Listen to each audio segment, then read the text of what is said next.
একটা আবছা অন্ধকার রুমে চেয়ারে দুজন লোককে বেঁধে রাখা হয়েছে। দুজনেই অত্যন্ত ভয়ের মধ্যে আছে।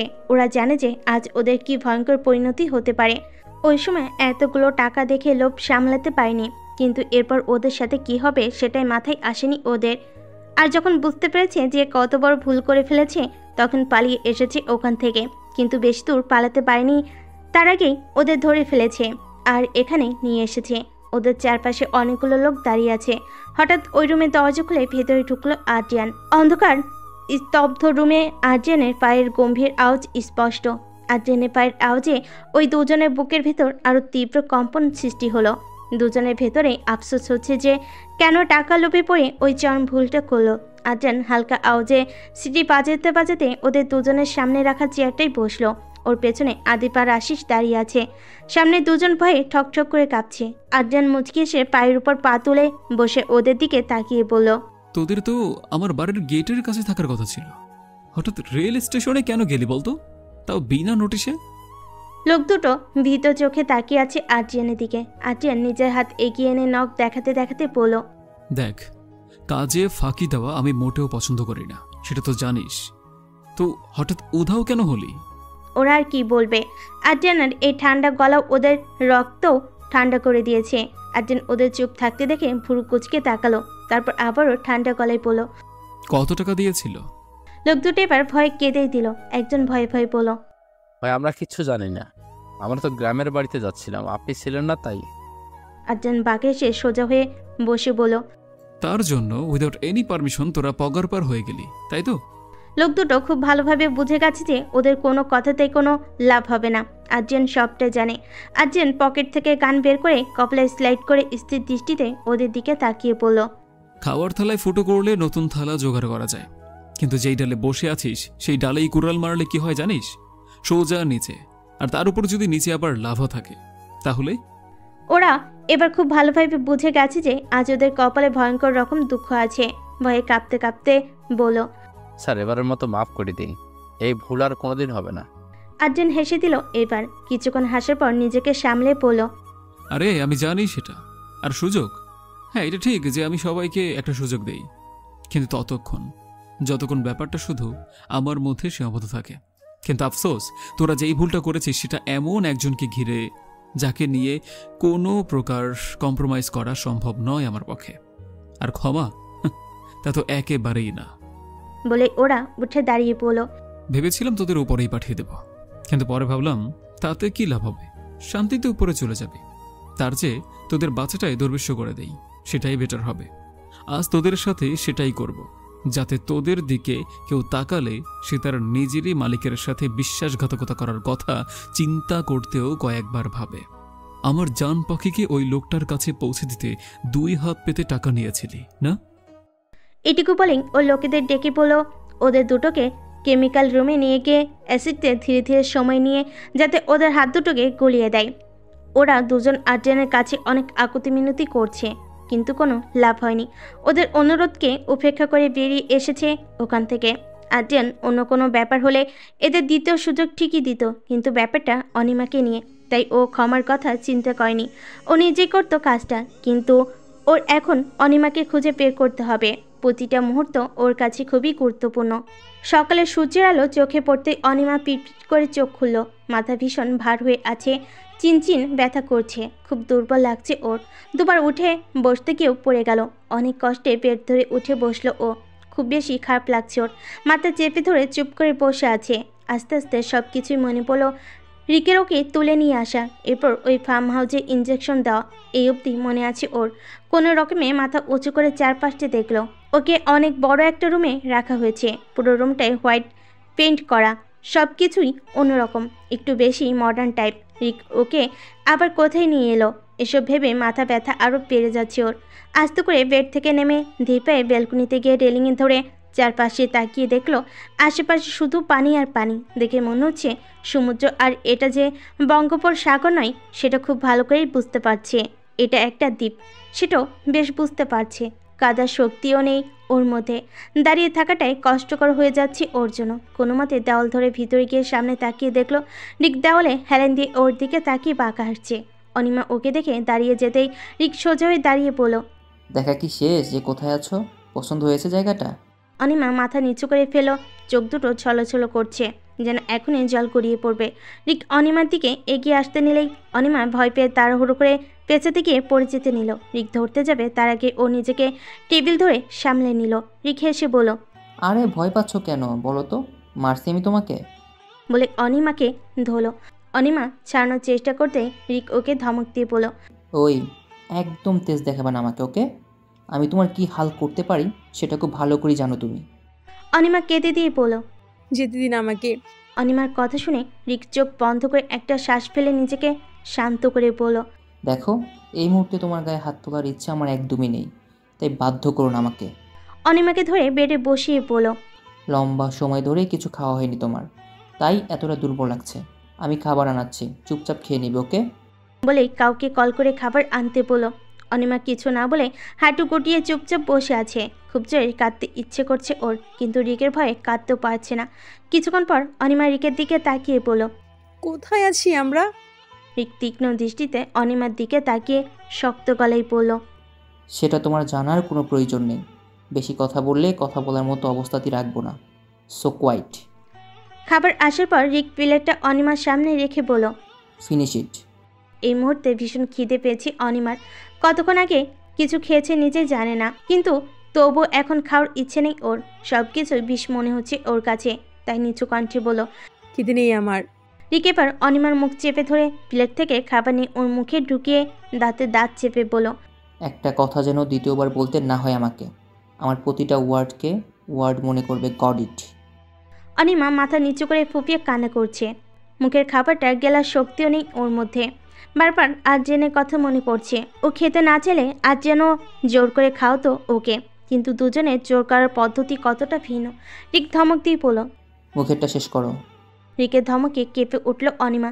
কান্না চেপে রেখে অনেক কষ্টে গেল খাবারটা। রিক প্লেটটা হাতে নিয়ে দৃঢ় কণ্ঠে বলল, পুরোটা শেষ করবে? অনিমাকে খাইয়ে রিক উঠে দাঁড়িয়ে বলল, একদম ভদ্র মেয়ের মতো চুপচাপ বসে থাকবে এখানে। ওই আদ্রিয়ানকে মারার আগ পর্যন্ত এখানেই থাকবে তুমি। আর্জেনকে মারার কথা শুনে শান্ত চোখে রিকের দিকে তাকালো অনিমা। তারপর ধীর কণ্ঠে বলল, আদ্রিয়ানকে মারা আপনার সাধ্যের মধ্যে নেই। রিক বেশ রেগে গেল অনিমার কথায়। ও রেগে অনিমার হাত মুছিয়ে ধরে রাগী কণ্ঠে বলল, এত বিশ্বাস? কদিন আগেও তো ওর প্রাণের জন্য আমার কাছে হাত জোর করছিলে, আজ কি হলো? অনিমার হাতে বেশ ব্যথা লাগছে। ঠোঁট কামড়ে ধরে সেই ব্যথা সহ্য করছে ও। কান্নাজড়িত কণ্ঠে রিকের দিকে তাকিয়ে বলল, যদি আপনার সত্যিই ক্ষমতা থাকতো তো ওনার উপস্থিতিতেই আমাকে ওনার কাছ থেকে নিয়ে আসতেন, কিন্তু আপনি ওনার না থাকার সুযোগটা নিয়ে মিথ্যা নাটক সাজিয়ে আমাকে এনেছেন। আগে না বুঝলে এখন বুঝতে পারি যে ওনাকে মারা তো দূরের কথা, কোনো ক্ষতি করার আপনার সাধ্যে নেই। রিক এবার মারাত্মক রেগে গেল। রেগে ধাক্কা দিয়ে ফেলে দিল অনিমাকে। খাটের কর্নার গিয়ে লাগার কারণে কপালের সাইডতেও অনেকটা কেটে গেল অনিমার। রিক সেদিকে খেয়াল করেনি। ধাক্কা দিয়ে হনহন করে বেরিয়ে গেছে রুম থেকে। অনিমার মাথা ধুয়ে উঠে বসে হাঁটুতে মুখ গুজে ফুপিয়ে কাঁদতে লাগলো। এমনিতে মাথা ব্যথা করছে, তারপর ব্যথা পায় আরও কষ্ট হচ্ছে। রাতে আর্জিয়ান টেবিলে ল্যাপটপ রেখে ওটাতে কিছু ইনফরমেশন কালেক্ট করছে। হঠাৎ আদিপ এলো। আদিপের উপস্থিতি টের পেয়ে আর্জিয়ান ল্যাপটপে চোখ রেখে বলল, কি খবর? আদিপ চেয়ারে বসতে বসতে বলল, সব কয়টা এয়ারলাইন চেক করা হয়ে গেছে, কিন্তু সবাই না করছে। আর্জিয়ান একটা তাচ্ছিলের হাসি দিয়ে বলল। টাকা দিয়ে মুখ বন্ধ করে দিয়েছে? আদিপ অবাক হয়ে বলল, এখন কি করব? এতগুলো এয়ারলাইনের সবাইকে তো আর চাপ দেয়া যাবে না। আর্জিয়ান ল্যাপটপটা বন্ধ করে বলল, আগে এটা জানতে হবে যে কোন এয়ারপোর্ট থেকে ওরা গেছে, তারপর বাকিটা বার করা আমার বা হাতের কাজ। আদিপ একটু ভেবে বলল, আচ্ছা কবির, সেকেন্ড নাম্বার টেক করলে কেমন হয়?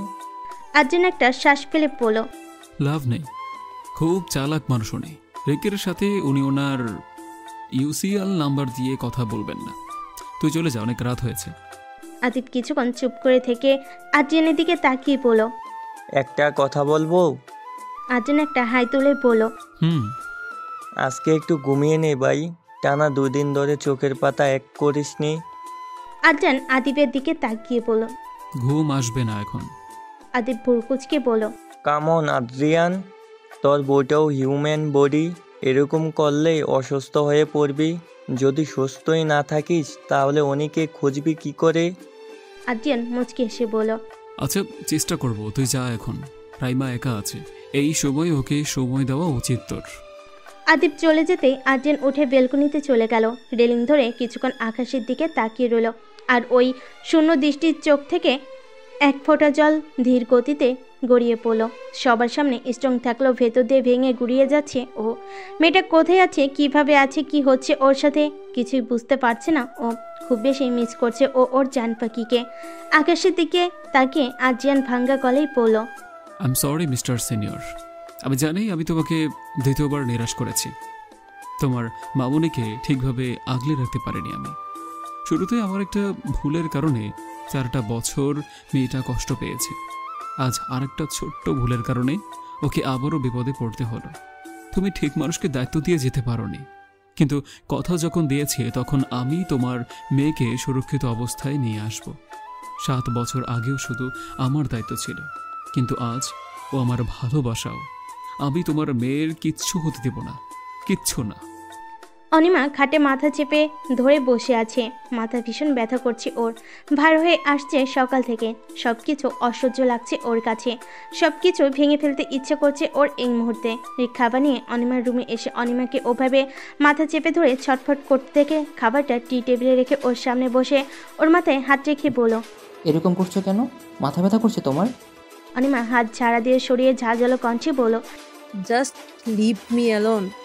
রিক অনেকটা অবাক হলো যে মেয়েটা ওর দিকে চোখ তুলে তাকাতেও ভয় পায়। সে মেয়েটার হঠাৎ এইভাবে কথা বলা সত্যি স্বাভাবিক নয়। তাছাড়া এখন এমন কিছুই করেনি ও যার জন্য এরকম করবে। হঠাৎ এই ওভার রিয়াক্ট করে দেখে রিকের মনে প্রশ্ন উঠল। ব্যাপারটা ওর ইগোতে লাগলো। রিক ওর হাত ধরে নিজের দিকে ঘুরিয়ে বলল, সাহস কি করে হলো আমার সাথে এইভাবে কথা বলার? অনিমা কিছু না বলে হাত ছড়িয়ে দিয়ে মুখ ঘুরিয়ে বসে রইল। রিক ভুরকুচকে কিছুক্ষণ তাকিয়ে রইল অনিমার দিকে, তারপর প্লেট হাতে নিয়ে বলল, হা করো। অনিমা রিকের দিকে না তাকিয়েই বলল, খাবো না। রিক অনিমার মুখ নিজের দিকে ঘুরিয়ে দাঁতের দাঁত চেপে বলল, বেশি কথা না বলে চুপচাপ খেয়ে নাও। অনিমা এবার ধাক্কা দিয়ে প্লেটটাই ফেলে দিল। এটুকু যথেষ্ট ছিল রিকের সেই ভয়ঙ্কর রাগ ওঠানোর জন্য। রিক রক্তবর্ণ চোখে অনিমার দিকে তাকালো।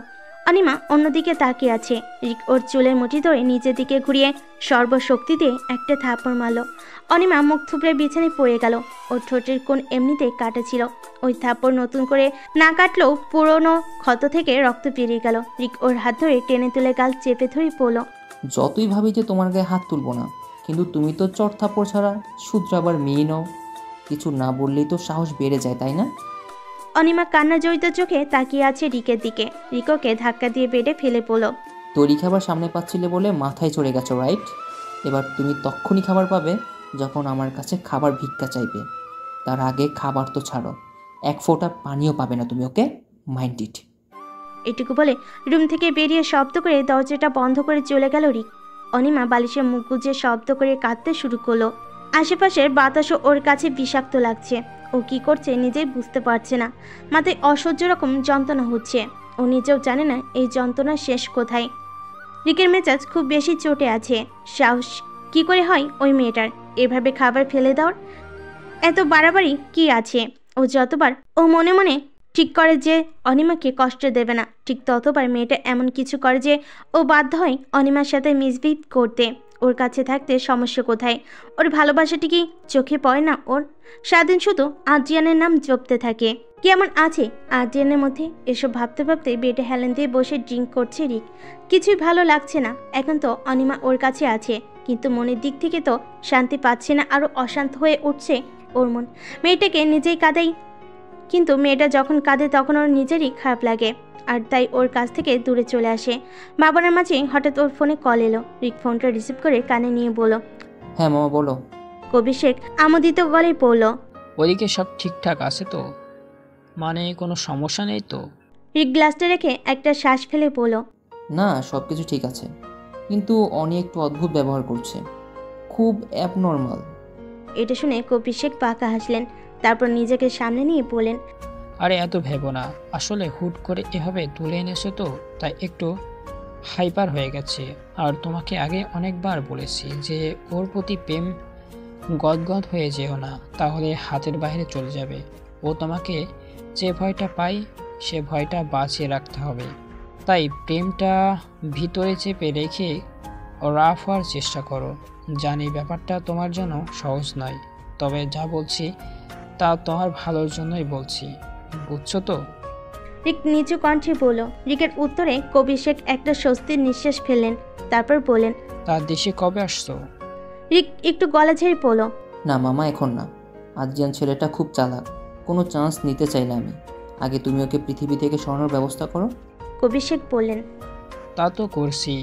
রিক সম্মতি জানিয়ে ফোন রেখে দিয়ে চোখ বন্ধ করে আবারও হেলান দিল।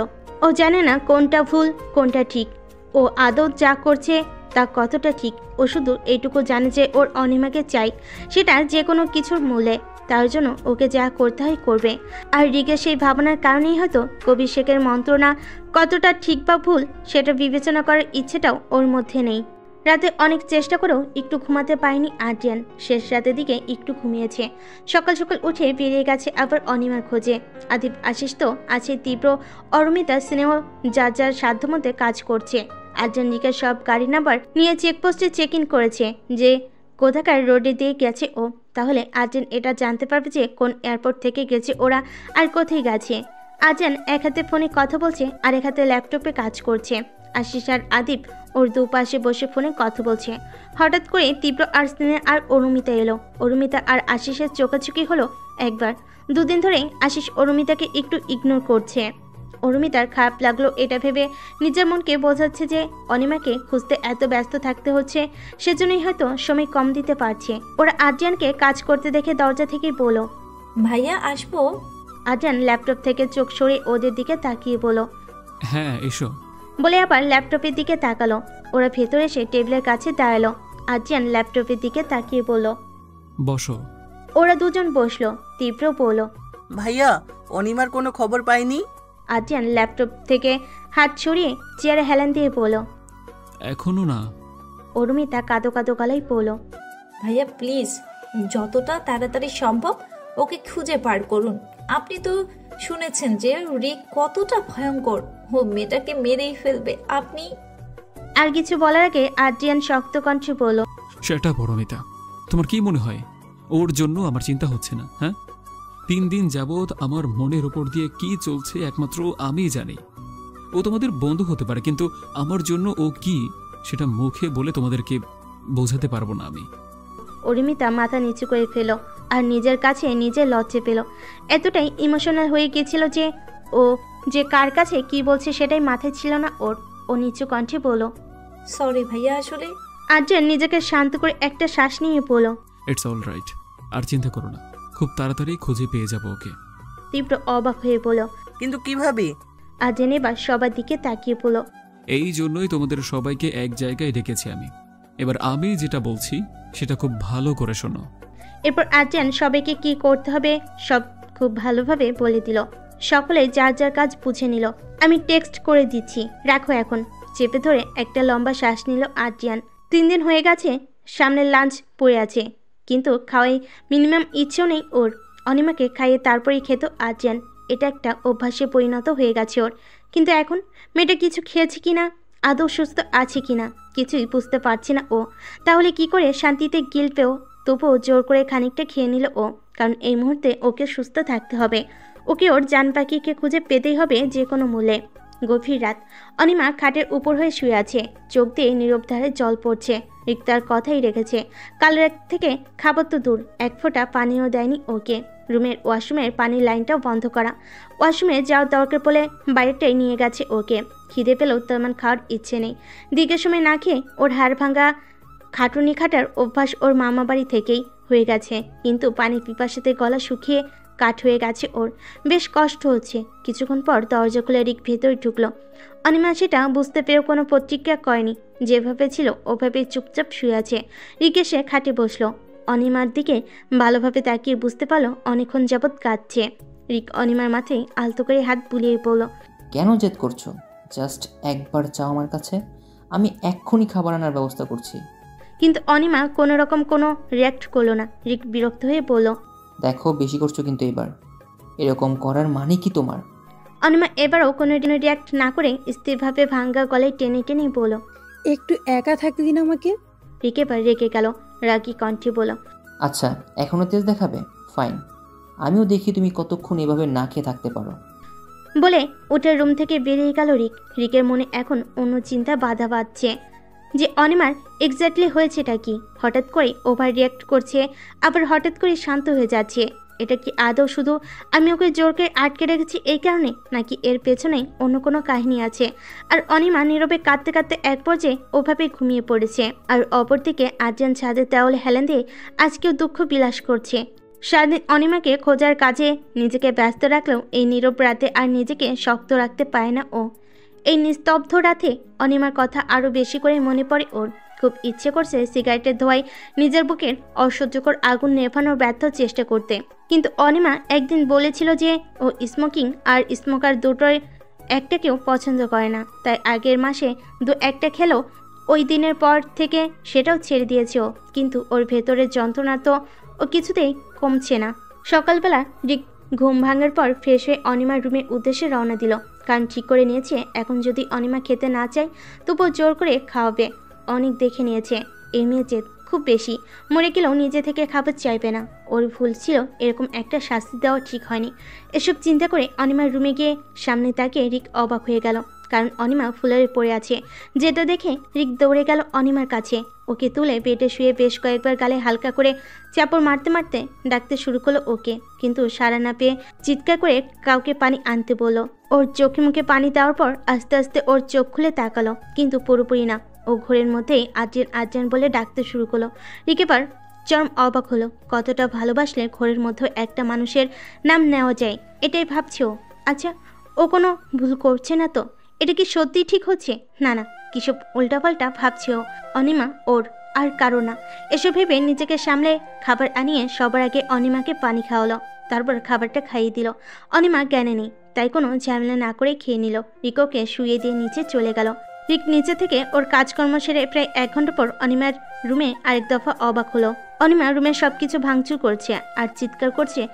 প্রচণ্ড হাইপার হয়ে গেছে ও। রিক চিৎকার করে অনি বলে ডাকতেই অনিমার পেছন ঘুরল। রিক অনিমার দিকে এগোতে নিলে কিন্তু অনিমা থামিয়ে দিয়ে বলল, একদম না, একদম আমার কাছে আসার চেষ্টাও করবে না, তাহলে সব শেষ করে দেবো আমি। বলে একটা শোপিস ভেঙে ফেল। রিক বলল, ওকে কুল, আমার কথাটা তো শোনো। বলে আবার এগোতে নিলে অনিমা আবারও চিৎকার দিয়ে বলল, বললাম না আমার থেকে দূরে থাকুন, জাস্ট গেট লস্ট। রিক স্তম্ভিত হয়ে তাকিয়ে আছি অনিমার দিকে। কি হলো কিছুই বুঝতে পারছে না রিক। হঠাৎ এত হাইপার কেন হয়ে গেল? রিক নরম গলায় বলল, ওকে আমি আসছি না কাছে, তুমি একটু শান্ত হয়ে বসো। অনিমা এবারও চেঁচিয়ে বলল, না আপনি যান এখান থেকে, যান। বলেই আবার সব কিছু ভাঙতে শুরু করলো। রিক ওর কাছে যাওয়ার সাহস পাচ্ছে না। অনিমা ওসব ভাঙতে ভাঙতে জ্ঞান হারিয়ে পড়ে যেতে নিলে রিক দৌড়ে গিয়ে ধরে ফেল। ওকে কোনো মতে শুয়ে দিয়ে লোক ডাকিয়ে রুমটা পরিষ্কার করলো। বেশ অবাক হয়ে দেখছে রিক অনিমাকে। অনিমার পাশে বসে ওর টুকটাক চেক আপ করলো। প্রেশার লো, সেটার নামে পেয়ে বোঝার ক্ষমতা আছে ওর। তবে একটু আগে যেটা হলো সাধারণ কোনো ঘটনা ছিল না। সোফায় বসে মুখে হাত দিয়ে গভীর চিন্তায় মগ্ন রিক। এতদিন ও সন্দেহ করত, কিন্তু আজও শিওর হলো যে অনিমার সাইকোলজিক্যাল কোনো প্রবলেম আছে। আজকের আচরণে ও পুরো শিওর হয়ে গেছে সেটা। কিন্তু কি প্রবলেম সেটাই বুঝতে পারছে না ও। মামা যাই বলুক, ও অনিমাকে কালকে একজন ভালো ডক্টরকে দেখাবে। এসব নানা কথা ভাবতে ভাবতে হঠাৎ ওর ফোন বেজে উঠল। ফোন রিসিভ করতেই ওপাশ থেকে আওয়াজ এলো। রিকের ভুরুজোড়া কুচকে গেল। অবাক হয়ে বলল, তুই এই নাম্বার কোথায় পেলি তুই? স্নিগ্ধ একটু হেসে বলল, মামা দিয়েছে, ফোন করে ডিস্টার্ব করলাম। রিক বিরক্ত হয়ে বলল, এই কাজের কথা বলবি, ফোন কেন করছিস? স্নিগ্ধা স্থির কণ্ঠে বলল, অনিমা তোমার কাছে আছে তাই না? রিক শক্ত গলায় বলল, হ্যাঁ তো? স্নিগ্ধা নিজেকে সামনে নিয়ে বলল, না মানে একটা কথা বলবো। রিক এবারও বিরক্ত ঝেড়ে বলল, ড্রামা না করে বলে ফেল। স্নিগ্ধা ইতস্তত কণ্ঠে বলল, আসলে ওখানে তো কোনো মেয়ে নেই, মাত্র একজন মেয়ে সেফ আছে, সেও বিজি থাকে। অনিমার ওখানে থাকতে কষ্ট হয়, আবার আনইজি লাগে নিশ্চয়ই। তো বলছিলাম কি, আমাকে ওখানে নিয়ে চলো না, আমারও ঘোরা হবে, মেয়েটারও একটা সঙ্গী হবে। রিক অবাক হয়ে বলল, পাগল হয়ে গেছিস নাকি? কী সব ভাট বকে যাচ্ছিস তুই? তোকে এখানে আনবো কেন? স্নিগ্ধা মিনতি সুরে বলল, বোঝার চেষ্টা করো রিকদা, মেয়েটার একা ওখানে বেশ কষ্ট হচ্ছে, আমি গেলে ওর ভালো লাগবে প্লিজ। রিকের এবার অনিমার সিচুয়েশনটা মাথায় এলো। মেয়েটার কন্ডিশন এমনিতেই ভালো না, স্নিগ্ধা এলে সত্যিই ভালো হবে। কিছুক্ষণ এসব ভেবে রিক বলল, তোর হসপিটালে যেতে হবে না। স্নিগ্ধা তাড়াতাড়ি জবাব দিল, না না, সেইটা নিয়ে ভেবো না, আমি ম্যানেজ করে নিব। রিক কিছুক্ষণ চুপ থেকে বলল, আমি কান্ট্রি বললে এখানকার এয়ারপোর্ট পর্যন্ত একা আসতে পারবি না তুই। স্নিগ্ধা খুশি হয়ে বলল, হ্যাঁ পারবো, তুমি বলে দাও জায়গাটা। ওকে। রিক বলল, আমি টেক্সট করে দিচ্ছি, রাখ এখন। স্নিগ্ধা নিচু কণ্ঠে বলল, ওকে। ফোনটা রেখে একটা শান্তির নিঃশ্বাস নিল স্নিগ্ধা। তারপর বলল, আমি তোমাকে খুব ভালো করে চিনি রিক্তা, আর তোমার রাগকেও। আমি জানি মেয়েটা তোমার কাছে ওখানে একা থাকলে শেষই হয়ে যাবে। তুমি তোমার ভুলটা একদিন ঠিক বুঝবে, কিন্তু বুঝতে যেতে খুব দেরি না হয়ে যায়।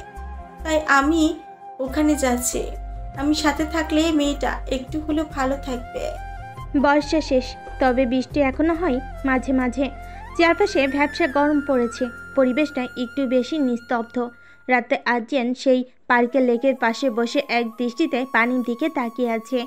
প্রথম যেদিন অনিকে নিয়ে ঘুরতে বেরিয়েছিল সেদিন এখানেই এসেছিল, কত কথা বলেছিল ও অনিমাকে। আর অনিমা এক দৃষ্টিতে অবাক হয়ে ওর কথা শুনছিল, কিছু কিছু কথাই বিলাসও করছিল। সেদিনের কথা খুব বেশি মনে পড়ছে ওর। লেকের পানির দিকে তাকিয়ে এক মনে অনিমার সাথে কাটানো মুহূর্তগুলোকে মনে করছিল। হঠাৎ করেই আর্যেন খেয়াল করলো ওর পেছনে কিছু লোক দাঁড়িয়ে আছে। আর্যেন একটা শ্বাস ফেলে পেছনের দিকে না তাকিয়ে বলল, এই মুহূর্তে তোদের সাথে কোনো খেলার ধৈর্য বা ইচ্ছা কোনোটাই আমার নেই, তাই চলে যা। লোকগুলো হেসে দিয়ে বলল, দেখ রকেস্টার এখন দেবদাস হয়ে গেছে। আর্যেন ডোন্ট কেয়ার ভাব নিয়ে ফোন হাতে নিয়ে স্ক্রল করতে করতে বলল, এখনো বলছি চলে যা, আমি এখন একদমই এসবের মোডে নেই। ওদের মধ্যে একজন বলল, ওই তোর কি মনে হচ্ছে আমরা FM রেডিওতে পাবলিক ডিমান্ড শো চালাচ্ছি যে তোর মুড অনুযায়ী গান শোনাবো? আর্যেন কিছু না বলে চুপচাপ ফোন টিপতে লাগলো। ওদের মধ্যে একজন রেগে সোজা এসে আর্জেনের পিঠে হকি স্টিক দিয়ে একটা বাড়ি মারল। আঘাতটা জোরে হলেও আর্জেনের সহ্য শক্তির মধ্যেই ছিল। আর্জেন চোখ বন্ধ করে একটা শ্বাস নিয়ে ফোনটা পকেটে রেখে পাশে তাকালো। কতগুলো 3.5 ফিট রড রাখা আছে, হয়তো এখানকার কোনো কাজে লাগবে। আর্জেন উঠে দাঁড়িয়ে ওখান থেকে একটা রড হাতে নিল। যে লোকটা আর্জেনকে বাড়ি মারতে এসেছিল সেই লোকটা ওর দিকে দৌড়ে তেড়ে আসতে নিলে আর্জেন প্রথমে লোকটার হাতে বাড়ি মারল, যার ফলে হকি স্টিকটা পড়ে গেল। পরে শরীরে এমন জোরে বাড়ি মারল যে আর উঠে দাঁড়াতে পারল না। আর্জেন এবার ওদের দিকে তাকিয়ে পড়ল, আব্বে তোদের কি আমাকে দেখে মেলায় টানানো বেলুন মনে হচ্ছে যে ইচ্ছে মতো গুলি ছুঁড়ে এক একটা করে ফাটাবি আর আমি ফেটে যাব? তোদেরকে বললাম চলে যা, কিন্তু শুনলি না। এখন যেটা হবে না সেটার জন্য আমি না, তোরা দায়ী। ওরা পেছন থেকে গান বের করে বলল, তোকে তো এখানেই ঝাঁঝরা করে দেব। আর্জেন অপর হাতে নিজের থুতনি চুলকে বিড়বিড় করে বলল, এরা শুধরাবে না। ওদের একজন রাগী কণ্ঠে বলল, কি বিড়বিড় করছিস? হ্যাঁ, ওদের দিকে তাকিয়ে কিছু একটা দেখে বাঁকা হেসে বলল, পেছনে তাকা। ওরা সবাই বিরক্তি নিয়ে পেছনে তাকিয়ে দেখে অনেকগুলো বন্দুকধারী লোক ওদের ঘিরে আছে, তাও বন্দুক তাক করে। আর্জেন পকেটে হাত দিয়ে ওদের সামনে দাঁড়িয়ে বলল, তোদের ক্লাসটা আমিই নিতাম, কিন্তু ওই যে বললাম মুড নেই, তাই যা করার ওরাই করুক। All the best. বলে ইশারা করতে আর্জেনের লোকগুলো ওদের নিয়ে চলে গেল। আর্জেন ওখানকার বেঞ্চে পায়ের উপর পা তুলে বসে নিজে নিজেই বলল, আপনি খুব চালাক মানুষ কবির শেখ, কিন্তু আমার ব্যাপারে আপনি কিছুই জানেন না। দুদিনে 2 বার শুট করানোর চেষ্টা করলেন, বন্দুক তাক করার আগেই তারা পালিয়েছে। এখন আবারও মারতে লোক পাঠালেন, তারাও এখন অনেস্টলি কষ্ট হয় আপনার জন্য, খুব কষ্ট হয়। স্নিগ্ধা এয়ারপোর্টের সামনে বসে আছে। রিকের বলা দেশে এসেছে ও। হঠাৎ ফোন বাজতেই স্নিগ্ধা রিসিভ করলো। রিকা হাঁটতে হাঁটতে বলল, ওখানেই থাক, আমি আসছি। বলে ফোন রেখে দাউর কিছুক্ষণের মধ্যেই রিক এসে দাঁড়ালো ওর সামনে। স্নিগ্ধা হেসে কিছু বলবে তার আগেই ওর হাত ধরে ওখান থেকে হাঁটা দিল। স্নিগ্ধা তো অবাক, পেছন থেকে একটার পর একটা প্রশ্ন করে যাচ্ছে কিন্তু কোনো উত্তর আসছে না। রিক একবার পেছন ঘুরে তাকাতেই রিকের চেহারা দেখে স্নিগ্ধা চুপ হয়ে গেল। ভাবলো এই মুহূর্তে পাগলকে খেপিয়ে দিয়ে লাভ নেই। রিক স্নিগ্ধাকে একটা গাড়ির ফ্রন্ট সিটে বসিয়ে দিয়ে নিজের ড্রাইভিং সিটে বসে একটা কাপড় দিয়ে স্নিগ্ধার চোখ বেঁধে দিল। স্নিগ্ধা অবাক হয়ে বলল, আরে কি করছো এসব? রিক স্নিগ্ধার হাত বাঁধতে বাঁধতে ধামকি দিয়ে বলল, চুপ করে বসে থাক, ঠিক জায়গায় ঠিক সময় খুলে দিব। ওকে? স্নিগ্ধা আর কিছু না বলে চুপচাপ বসে রইল। আর রিক গাড়ি স্টার্ট দিতে দিতে ভাবছে যে আর্যেনকে বিশ্বাস করা যায় না, ও সব করতে পারে।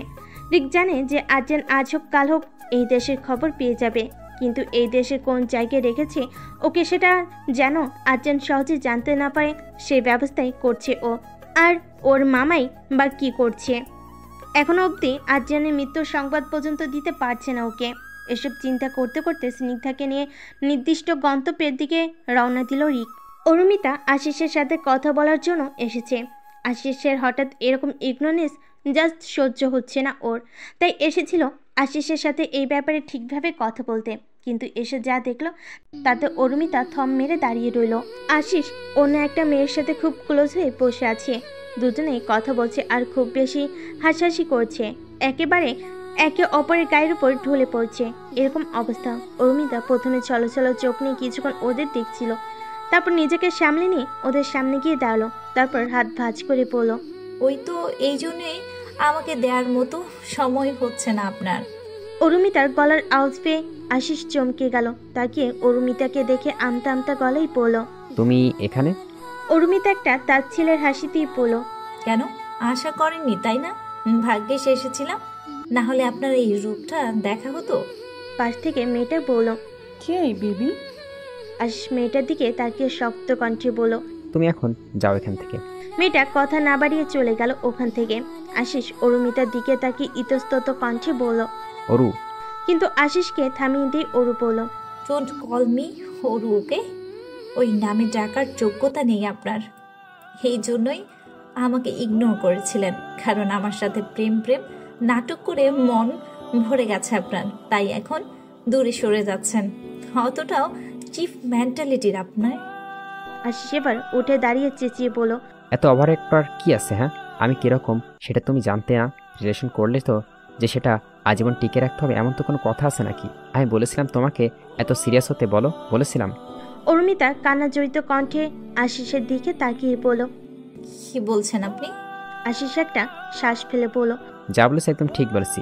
দেখো, এসব ন্যাকামো প্রেম আমার কাছ থেকে আশা করো না, কারোর জন্য আমি নিজেকে বদলাতে পারবো না। অরুমিতা কিছুক্ষণ আশিসের দিকে তাকিয়ে থেকে চোখ মুছে বলল, হবে না আপনাকে বদলাতে, আমি চলে যাচ্ছি আপনাকে ছেড়ে। আমাদের মধ্যে যা কিছু ছিল সব এখানে শেষ করে দিচ্ছি। আজ থেকে আপনিও মুক্ত আর আমিও। করুন আপনার যা খুশি তাই করুন, খেয়ে বাধা দেবে না আপনাকে। এরপর ওর হাতের রিংটা খুলে আশিসের দিকে তাকিয়ে বলল, সরাসরি ভালোবাসার কথা বলে এটাই পরিয়ে দিয়েছিলেন আমাকে, তাই না? আপনার এইসব মিথ্যে কোনো চিহ্ন আমি আমার কাছে রাখবো না। শক্ত কণ্ঠে এসব বলে রিং আশিসের দিকে ছুঁড়ে মেরে ওখান থেকে নীরবে কাঁদতে কাঁদতে চলে গেল অরুমিতা। আশিসের ভেতরে এক অদ্ভুত কষ্ট হচ্ছে, কিন্তু এরকম তো হওয়ার কথা না। ও তো কোনো কালে সিরিয়াস ছিল না অরুমিতাকে নিয়ে, তবু এত ফাঁকা কেন লাগছে? সেই কারণটা অজানা ওর। আর অজানা কারণেই রিংটা তুলে নিজের পকেটে রেখে দিল আশিস। বেডে গুটি সুটি মেরে ঘুমিয়ে আছে অনিমা, আর পাশে বসে স্নিগ্ধা ওর মাথায় হাত বুলিয়ে দিচ্ছে। এক দৃষ্টিতে অনিমার মুখের দিকে তাকিয়ে আছে স্নিগ্ধা, ঠোঁটে মুচকি হাসি। এতদিন শুধু ভাবতো যে কি এমন আছে অনিমার মধ্যে যে রিক ওর জন্য এত পাগল, কিন্তু আজ সামনাসামনি দেখে বুঝতে পারছে যে কেন রিক অনিমা বলতে পাগল। এত সুন্দর, এত মায়া মাখানো একটা মুখ যে কেউ দেখলে ওর মায়েই পড়ে যাবে। কিন্তু ওর কপালের হালকা কাটা দাগ, ঠোঁটের কোণে ফেটে যাওয়ার চিহ্ন দেখে একটা দীর্ঘশ্বাস ফেল স্নিগ্ধা। নিজেই বলল, অতিরিক্ত রাগ ভয়ঙ্কর জিনিস রিক্তা, এটা কাছের মানুষগুলোকেও দূরে সরিয়ে দেয়। তুমি যদি রাগকে প্রায়োরিটি না দিয়ে শুধু ভেতরে আবেগ নিয়ে মেয়েটার দিকে একটু গভীরভাবে তাকাতে, তাহলে ওর গায়ে হাত তুলতে পারতে না তুমি। এসব কথা ভাবতে ভাবতে অনিমার মাথায় হাত বুলাচ্ছিল স্নিগ্ধা। কিছুক্ষণ পর অনিমা আস্তে আস্তে চোখ খুলে তাকালো, আর ওর চোখ সরাসরি স্নিগ্ধার দিকেই গেল। স্নিগ্ধা মুচকি হাসলো। স্নিগ্ধার দিকে পিটপিট চোখে কিছুক্ষণ তাকিয়ে থাকার পর অনিমা আস্তে আস্তে উঠে বসলো। স্নিগ্ধাও হেল্প করলো ওকে বসতে। অনিমা বেশ অবাক হয়ে তাকিয়ে আছে স্নিগ্ধার দিকে। স্নিগ্ধা হাসি মুখেই বলল, চিনতে পারছো না তাই তো? আসলে আজকে এসেছি এখানে, আমাকে নিজের বন্ধু ভাবতে পারো। অনিমা ভাঙ্গা গলায় বলল, আপনি? স্নিগ্ধা আসাম করে বসে বলল, আমি রিক্তার বন্ধু স্নিগ্ধা। আর এসব আপনি টাপনি কি বলছে? হ্যাঁ, রিক্তার কাছে তোমার ডেট অফ বার্থ যা জেনেছে সে অনুযায়ী আমি তোমার থেকে অনলি 1.5 বছর বড়, সো প্রায় সমবয়সী। তাই এইসব আপনি আগে বাদ দাও। বলে মিষ্টি একটা হাসি দিল স্নিগ্ধা। অনিমা তাকিয়ে আসছে স্নিগ্ধার দিকে আর ভাবছে কত মিষ্টি করে কথা বলে মেয়েটা, বোঝা যাচ্ছে খুব ভালো। ওরকম একটা রাক্ষসের এত মিষ্টি একটা বন্ধু থাকতে পারে কিভাবে সম্ভব? এসব ভাবতে ভাবতে স্নিগ্ধা বলল, কি হলো, করবেন আমার সাথে বন্ধুত্ব? উত্তরে অনিমাও একটা মুচকি হাসি দিল। স্নিগ্ধা বলল, ওকে দেন ফ্রেন্ডশিপে কিন্তু তুমি শব্দটাও মানানসই নয়, তাই না? অনিমা বেশ অবাক হলো। মেয়েটা যতটা মিষ্টি ততটাই মিশুকো। কত তাড়াতাড়ি সম্পর্কটাকে তুইতে নিয়ে গেল। অনিমা হাসি মুখে নিচু কণ্ঠে বলল, এরপর দুজনেই কিছুক্ষণ চুপচাপ ছিল। নীরবতা ভেঙে স্নিগ্ধা নিজেই বলল, দেখ, আমি জানি যে তোকে রিক্তা এখানে জোর করে আটকে রেখে দিয়েছে, আর আমি একা চাইলেও তোকে বের করতে পারবো না। চারপাশে করা সিকিউরিটি, রিক্তা লোকটা কিন্তু মনের দিকে একেবারেই খারাপ না, শুধু একটু রাগে। তারপর ওই শকুনি মামা তো আছে, সারাক্ষণ কান ভাঙানি দিয়েই রাখে ছেলেটা। অনিমা অবাক হয়ে বলল, শকুনি মামাকে? স্নিগ্ধা কিছু বলবে আগে রিক ঢুকে পড়ল রুমে। রিককে দেখা মাত্রই অনিমা একটু কুটিয়ে বসলো। রিক ওদের দুজনের দিকে একবার তাকিয়ে স্নিগ্ধাকে উদ্দেশ্য করে বলল, ওকে নিয়ে ডাইনিং রুমে আয়, খাবার সার্ভ করে গেছে। এটুকু বলেই রিক চলে গেল। অনিমা বেশ অবাক হলো। এই কয়দিন অনিমাকে রুমেই খাবার দিয়ে যেত রিক, আজ হঠাৎ ডাইনিংয়ে। স্নিগ্ধা অনিমার দিকে তাকিয়ে বলল, চল। অনিমা উঠে দাঁড়াতে স্নিগ্ধা ওকে ধরে ধরে ডাইনিংয়ে নিয়ে গেল। খাবার সময় কেউ কোনো কথা বলেনি। অনিমাও মাথা নিচু করে চুপচাপ যতটা পেরেছে খেয়েছে। খাওয়া শেষে রিক অনিমার দিকে তাকিয়ে বলল, তুমি এখন রুমে যাও। অনিমা স্নিগ্ধার দিকে তাকাতে স্নিগ্ধা মুচকি হেসে বলল। অনিমা কোনো কথা না বাড়িয়ে চুপচাপ উঠে চলে গেল। রিক হালকা হেসে বলল, বাবা, একদিনই তুইতে চলে গেছিস? স্নিগ্ধা ভাব নিয়ে বলল, দিস ইজ মাই ক্যালমা, ওকে? রিক বিরক্তিকর এক দৃষ্টি নিয়ে বলল, ওয়ে ড্রামা কুইন, ড্রামা ছাড় আর আমার কথা শোন। অনিমার ব্যবহারগুলোর ব্যাপারে সবটাই বলেছি তোকে। যদিও আমি আমার মতো চেক আপ করেছি, বাট মারাত্মক কোনো ফিজিক্যাল প্রবলেম আছে বলে মনে হয়নি। ব্যাপারটা সাইকোলজিক্যাল মনে হয়েছে আমার কাছে। যদিও আমার অনেক দিন যাবৎ প্র্যাকটিস নেই, তাই ভুল হতেই পারে আমার। তুই তো প্র্যাকটিসিং আছিস, তোর কি মনে হলো? স্নিগ্ধা হেসে বলল, প্যাকেটিস না থাকলেও ভুলে যাওয়ার ছেলে তুমি নাও, অ্যান্ড ইউর আর রাইট। আর প্রবলেমটা মেবি সাইকোলজি। আর আমার মনে হয় খুব তাড়াতাড়ি তোমার ওকে একজন সাইকিয়াট্রিস্টকে দেখানো উচিত। রিক টেবিলে 2 হাতের কুনুই রেখে মুখে হাত দিয়ে বলল, অ্যাজ সুন অ্যাজ পসিবলের কথা বলছি আমি। যা, তুই ওর কাছে যা। স্নিগ্ধা চলে গেল আর রিক ভাবতে শুরু করলো যে কি এমন কারণ হতে পারে অনিমার এরকম একটা প্রবলেম হওয়ার। কারণটি কি শুধু ও, নাকি অন্য আরও কিছু আছে? আদ্রিয়ান নিজের লাগেজ গোছাচ্ছে, কারণ আজকে সকালে জানতে পেরে গেছে যে কোন এয়ারপোর্ট থেকে অনিমাকে নিয়ে গেছে। পরে ওখানে গিয়ে ওদের চাপ দিতেই ওরা জানিয়ে দিয়েছে সব। রিক অনিমাকে নিয়ে সুইডেন গেছে। ভাগ্যক্রমে যে কয়েকটা দেশের সিটিজেনশিপ আদ্রিয়ানের পা আছে, তার মধ্যে সুইডেনও একটা, তাই ওর যেতে খুব বেশি দেরি লাগলো না। কালকে সকালেই ওর ফ্লাইট। সুইডেনের কোথায় আছে সেটা যদিও আদ্রিয়ান এখনও জানে না, তবে ও ঠিক খুঁজে নেবে। যেভাবেই হোক ও ওর জান পাখিকে ঠিকই খুঁজে নেবে। এসব ভাবতে ভাবতে হঠাৎই ফোন বেজে উঠল আদ্রিয়ানের। ফোনের স্ক্রিনের নাম্বারটা দেখে বাঁকা হাসলো আদ্রিয়ান। তারপর ফোনটা রিসিভ করতে ওপাশ থেকে কেউ বলে উঠল, একজন রকস্টার হয়ে সামান্য একজন নেতাকে হুমকি চিঠি দেওয়া কি ঠিক জুনিয়র বাবু? আদ্রিয়ান ইনোসেন্ট কণ্ঠে বলল, আমি কখন আপনাকে হুমকি চিঠি দিলাম মামা? আদ্রিয়ানের মুখে মামা ডাক শুনে কবিশেখ চমকে গেলেন। ঘাম বেরোতে শুরু করলো ওনার। নাকের কাছে ঘামটা কোনো রকমে মুছে তোতলানো কণ্ঠে বলল, মানে? আদ্রিয়ান এবার শব্দ করে হেসে দিল। হাসতে হাসতে বলল, আরে এত ভয় কেন পাচ্ছেন? দেখুন, রিক চৌধুরী আমার ভাইয়ের মতোই, তো আপনি যদি ওর মামা হন তাহলে আমিও তো মামা বলতেই পারি, তাই না মামা? তবে এই প্রথম কাউকে মামা ডাক শুনে এত ভয় পেতে দেখলাম। কবিশেখ কিছু বলছে না, ওনার মুখে ভয় পাশা বেঁধেছে। আদ্রিয়ান নিজেকে বলল, কি যেন বলছিলেন? হুমকি চিঠি? হ্যাঁ, আমি আপনাকে কোনো হুমকি টুমকি দেইনি মামা, শুধু একটু সতর্ক করেছি। এই যে লোক, প্রফেশনাল কিলার এসব পাঠিয়ে আমার মতো এক সুইট লিটল ভোলা ভোলা ভাগ্নেকে মারতে চাইছেন। তাতে কোনো লাভ তো হচ্ছেই না, উল্টো আপনার পকেট ফাঁকা হচ্ছে। তাই বলছি এসব থামান। কবি শেখ দাঁতে দাঁত চেপে বলেন, খুব বেশি কনফিডেন্স তোমার। আর্যেন মুচকি হেসে বলল, কনফিডেন্স তো থাকা উচিত মামা, কিন্তু ওভার কনফিডেন্স না। এই ওভার কনফিডেন্সে কিন্তু কেউ কেউ ভাবে যে তার কুকৃতিগুলো সে সবার আড়াল করে যাবে, কাছের লোক হওয়ার নাম করে পিঠে ছুরি মারবে, আর কেউ টেরও পাইবে না, তাই না মামা? আর্যেনের কথায় কবি শেখ অনেকটাই ঘাবড়ে গেলেন, কাঁপতে শুরু করলেন উনি। আর্যেন হেসে বলল, এখন একটু বিজি আছি মামা, পরে কথা বলবো, বাই। বলেই ফোন রেখে দিল আর্যেন, আর ফোনের স্ক্রিনে তাকিয়ে হালকা হেসে বলল, ভয় পান, আরও ভয় পান। একবার অনেকে খোঁজে আনি, এরপর আপনাদের সবাইকে নিজেদের উপযুক্ত জায়গা দেখাবো আমি। আপনার পাপ তো ঘাড় ভর্তি হয়ে গিয়েছে, এবার আপনার সময় শেষ হয়ে আসছে। কাউন্টডাউন শুরু করে দিন মামা। আর্যেন সকালে ব্রেকফাস্ট করে বেরোনোর জন্য সব প্রস্তুতি নিচ্ছে। এমন সময় কেউ পেছন থেকে বলে উঠল, স্যার। ডাকটা শুনে চমকে উঠল আর্যেন। দ্রুত পেছনে ঘুরে দাঁড়িয়ে থাকা ব্যক্তিটিকে দেখে মুখে হালকা হাসি ফুটে উঠল ওর। বেশ খুশি হয়েই বলল, তুমি? অভ্র মুচকি হেসে বলল, কেন স্যার, আশা করেননি তাই না? আর্যেন অবাক হয়ে তাকিয়ে আছে, আর অভ্র অভিমানী কণ্ঠে বলল, এতটা পর করে দিলেন স্যার, এরকম একটা সময়ও আমাকে একটু ডাকার প্রয়োজন মনে করলেন না?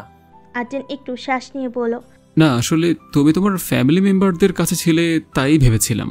অভ্র আর্যেনের দিকে তাকিয়ে বলল, আপনি হয়তো আমাকে আপনার পিয়ে ছাড়া আর কিছু ভাবেন না, কিন্তু আমি আপনাকে আমার বড় ভাই ভাবি, তাই তো খবরটা কানে যেতেই চলে এলাম। আর্যেন নিচের ঠোঁট কামড়ে ধরে কোমরের হাত দিয়ে বলল, বেশি কথা শিখে গেছো আজকাল। তারপর আর্যেন হেসে অভ্রের দিকে হাত বাড়িয়ে দিল।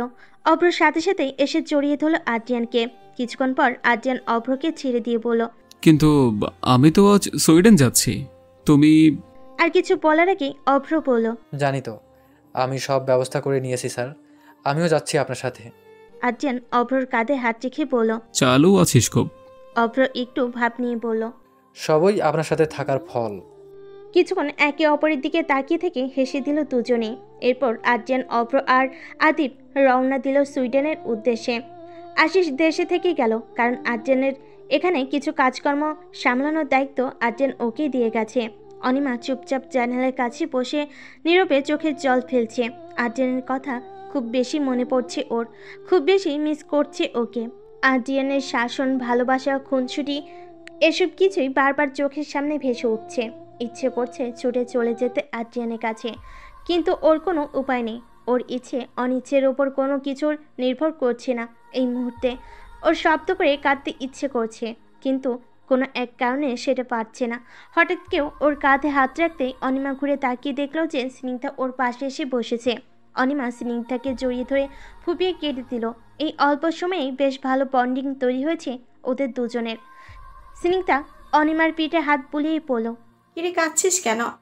আমি জানি তোর এখানে থাকতে ভালো লাগছে না, আমি বলছি তোর সব কিছু ঠিক হয়ে যাবে, একটু ধৈর্য ধর। অনিমা কাঁদতে কাঁদতে বলল, আদ্রিয়ান। এটুকু বলেই আবার কেঁদে দিল ও। স্নিগ্ধা অবাক হয়ে গেল, কার নাম বলল অনিমা, আর তার কথা ভেবে কাঁদতেছেই বা কেন? অনিমাকে সোজা করে দিয়ে ওর দিকে তাকিয়ে বলল, কি আদ্রিয়ান, কি হয়েছে এক্স্যাক্টলি বলো তো? অনিমা প্রথমে কিছু না বলেও পরে স্নিগ্ধার জোড়াজড়িতে সব খুলে বলল। স্নিগ্ধা কিছু না বলে অনিমাকে জড়িয়ে ধরে বসে রইল আর মনে মনে ভাবতে লাগলো। অনিমার কান্না থেমে গেলেও শরীর কেঁপে কেঁপে উঠছে। স্নিগ্ধা ওকে সরিয়ে অনিমার চুলগুলো ঠিক করে দিতে দিতে বলল, এটা তুমি কি করেছো রিগ্ধা? আমি তো ভেবেছিলাম অনিমা তোমাকে ভালো না বাসলেও ওর মনে অন্য কেউ নেই। তাই আমি ভেবেছিলাম তোমাকে কোনোভাবে শুধরে নিয়ে অনিমাকে কনভিন্স করে নিব, কিন্তু যেখানে ও অন্য একজনকে এতটা ভালোবাসে সেখানে তুমি কি করে এটা করতে পারো? তোমাকে ভালো বেশেও নিজের করে পাইনি, কিন্তু আমি এই মেয়েটাকে ওর ভালোবাসার কাছে থেকে আলাদা হতে দেব না, আমি কিছুতেই না। অনিমা চোখ মুছে মুচকি হেসে মাথা নাড়ল। তারপর স্নিগ্ধা ওকে নিয়ে কিচেনে চলে গেল। স্নিগ্ধা এরকমই করে, বিভিন্ন কিছুর মাধ্যমে ব্যস্ত রাখে অনিমাকে। কখনো ওকে নিয়ে রান্না করে, কখনো কিছু একটা খেলে। কখনো অনলাইনে বিভিন্ন ভিডিও দেখে। এরপর নানা রকম কিছু করে খুশি রাখার চেষ্টা করে অনিমাকে। দুজনের স্বাভাবিক স্বভাব এক হওয়ার কারণেই ওদের বন্ডিং তৈরি হতে সময় লাগেনি। অনিমার স্নিগ্ধা মিলে চা আর পকোড়া বানাচ্ছে। হঠাৎ রিক কিচেনে এলো। রিককে দেখে অনিমার মুখের হালকা হাসিটুকু মিলিয়ে গেল।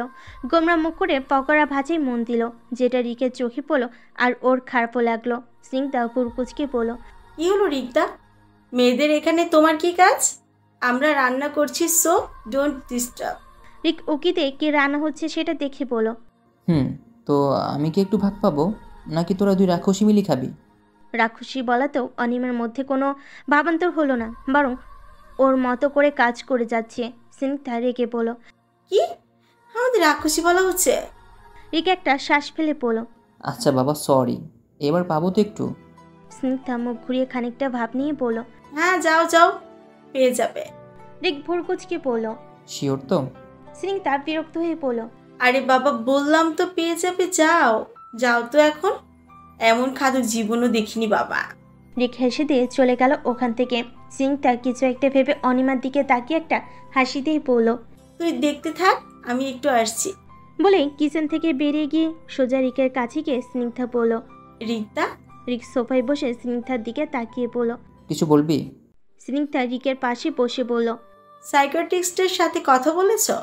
রিক একটা শ্বাস ফেলে বলল, এখানকার বেস্ট চিনি তিনি এখন নেই, কদিন পর আসবেন, তখনই দেখাবো ওকে। ওকে? স্নিগ্ধা আর কিছু না বলে উঠে চলে গেল অনিমার কাছে। কে আর বলবে এখন নতুন করে? এখন শুধু ডক্টর আসার অপেক্ষা। আরও একটা কাজও করা বাকি আছে ওর, সেটাও খুব গুরুত্বপূর্ণ। এদিকে কিছুক্ষণ আগে সুইডেনে ল্যান্ড করলো আদ্রিয়ানরা। এখন আপাতত এখানে আদ্রিয়ানের পরিচিত একজনের একটা বিল্ডিং আছে। সেই বিল্ডিংয়েরই একটা অ্যাপার্টমেন্টে উঠেছে ওরা। আজকে দিনটা বেরোবে না ওরা আর। আজ আগে রুমে বসে রিক কোথায় থাকতে পারে এরকম জায়গাগুলোকে মার্ক করবে আদ্রিয়ান। আদিপ অভ্র সোফায় বসে কফি খাচ্ছে। অভ্র ল্যাপটপে কাজ করছে। আদ্রিয়ান কফির মগে চুমুক দিতে দিতে বলল, রেয়ার যেসব জায়গাগুলো মানুষ যেখানে কম থাকে সেই সব জায়গাগুলোতেই ওদের থাকার চান্স বেশি। অভ্র থুতনিতে হাত রেখে বলল, এই দেশে এরকম জায়গা মানে হলো আইসল্যান্ড। এরকম জায়গা আইসল্যান্ডেই আছে। আদিপ ওদের দুজনের দিকে তাকিয়ে বলল, তাহলে তো খুঁজে পাওয়াটা সহজ হবে। আদ্রিয়ান মগটা সাইডে রেখে বলল, এটা সুইডেন আদিপ, এখানে দ্বীপের অভাব নেই।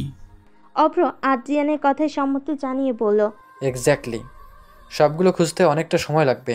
আদ্রিয়ান সোফে হেলান দিয়ে বলল, দ্বীপগুলোতে যাওয়ার জন্য জাহাজ আর এয়ারলাইনগুলোতে খোঁজ নিলেই পাওয়াটা সহজ হয়ে যাবে। ওরাও আদ্রিয়ানের কথা অনুযায়ী নিজেদের কাজে লেগে পড়ল। আর আদ্রিয়ান একটা দীর্ঘশ্বাস ফেলে কফির মগে চুমুক দিল।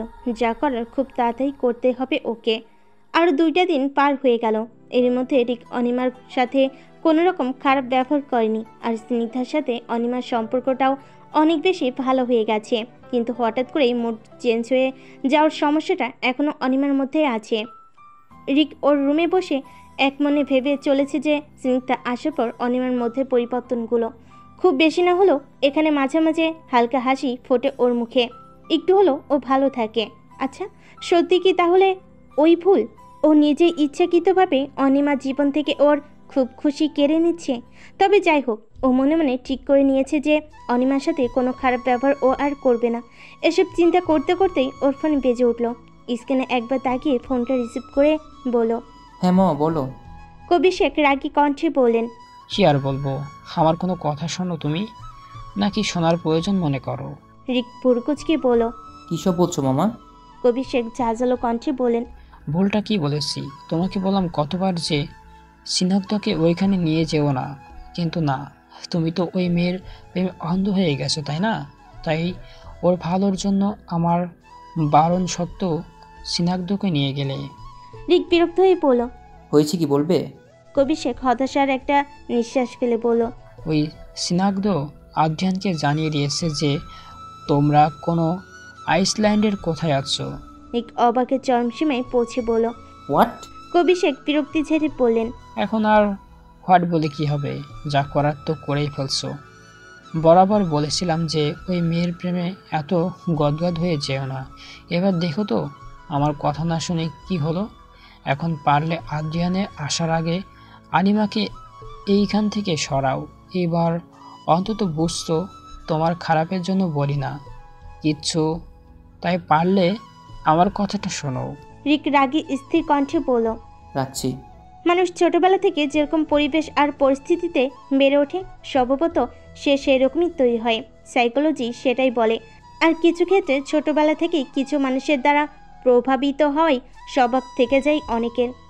যেমন কারোর কাছে নিজের মায়ের কথাই চিরন্তন সত্য মনে হয়, আবার বাবার উপদেশই সবচেয়ে সঠিক মনে হয়। নিজে থেকে একবার বিবেচনা করার ইচ্ছেটাই জাগে না।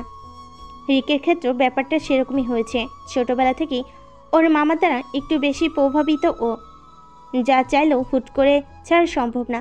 রিক হনহন পায়ে অনিমার রুমে গিয়ে দেখে যে স্নিগ্ধা অনিমার সাথে বসে কথা বলছে। রিক সোজা গিয়ে স্নিগ্ধার হাত ধরে দাঁড় করিয়ে বলল, তুই আদ্রিয়ানকে জানিয়েছিস আমরা কোথায় আছি? স্নিগ্ধা অবাক হয়ে তাকালো রিকের দিকে। ও বুঝতে পেরে গেছে যে রিক সব জেনে গেছে, আর এখন মিথ্যা বলে কোনো লাভ নেই। তাই কাপা কণ্ঠে বলল, হ্যাঁ বলেছে। রিক স্নিগ্ধার গালে জোরে একটা থাপ্পড় মেরে দিল। অনিমা চমকে গেল পুরো। স্নিগ্ধা গালে হাত দিয়ে মাথা নিচু করে দাঁড়িয়ে আছে। রিক দাঁতে দাঁত চেপে বলল, তোকে বিশ্বাস করাটা আমার ভুল ছিল। এত বড় সাহস তোর! যাই হোক। বলে অনিমার কাছে যেতে অনিমা পিছিয়ে গেল। রিক ওর কাছে গিয়ে হাত ধরে পড়ল। চল এখান থেকে। অনিমা শক্ত হয়ে কাঁদো কাঁদো গলেই পড়ল, আমি কোথাও যাব না। রিক রাগে গজগজ করতে করতে বলল, দেখো এই মুহূর্তে মেজাজ খুব খারাপ আছে আমার, তাই আমাকে রাগিও না, তোমার জন্য খুবই খারাপ হবে। চলো। অনিমা এবারও জেদ ধরে বলল, আপনি কোথাও যাব না। যদি পারেন তো আদ্রিয়ান আসার পর ওর সামনে দিয়ে নিয়ে যান। আমি জানি আদ্রিয়ান খুব তাড়াতাড়ি চলে আসবে। রিকের রাগ এবার সীমা পার হয়ে গেল। রাগে অনিমার হাত মুছে ধরে কাছে এনে চেঁচিয়ে বলল, আদ্রিয়ান আদ্রিয়ান আদ্রিয়ান, সারাক্ষণ শুধু ওর নাম জপতে থাকো তাই না? হ্যাঁ কেন বলো তো, কেন? অনিমা কাঁদতে কাঁদতে বলল, হ্যাঁ, আর মৃত্যুর আগ পর্যন্ত জপে যাব, কারণ আমি ওকে ভালোবাসি, খুব ভালোবাসি। রিক অনিমার ভালোবাসির কথায় আরও রেগে গেল। ও ধাক্কা দিয়ে অনিমাকে ফেলে দিয়ে নিজের বেল্ট হাতে নিতে স্নিগ্ধা চেঁচিয়ে বলল, না রিক্তা, একদম না।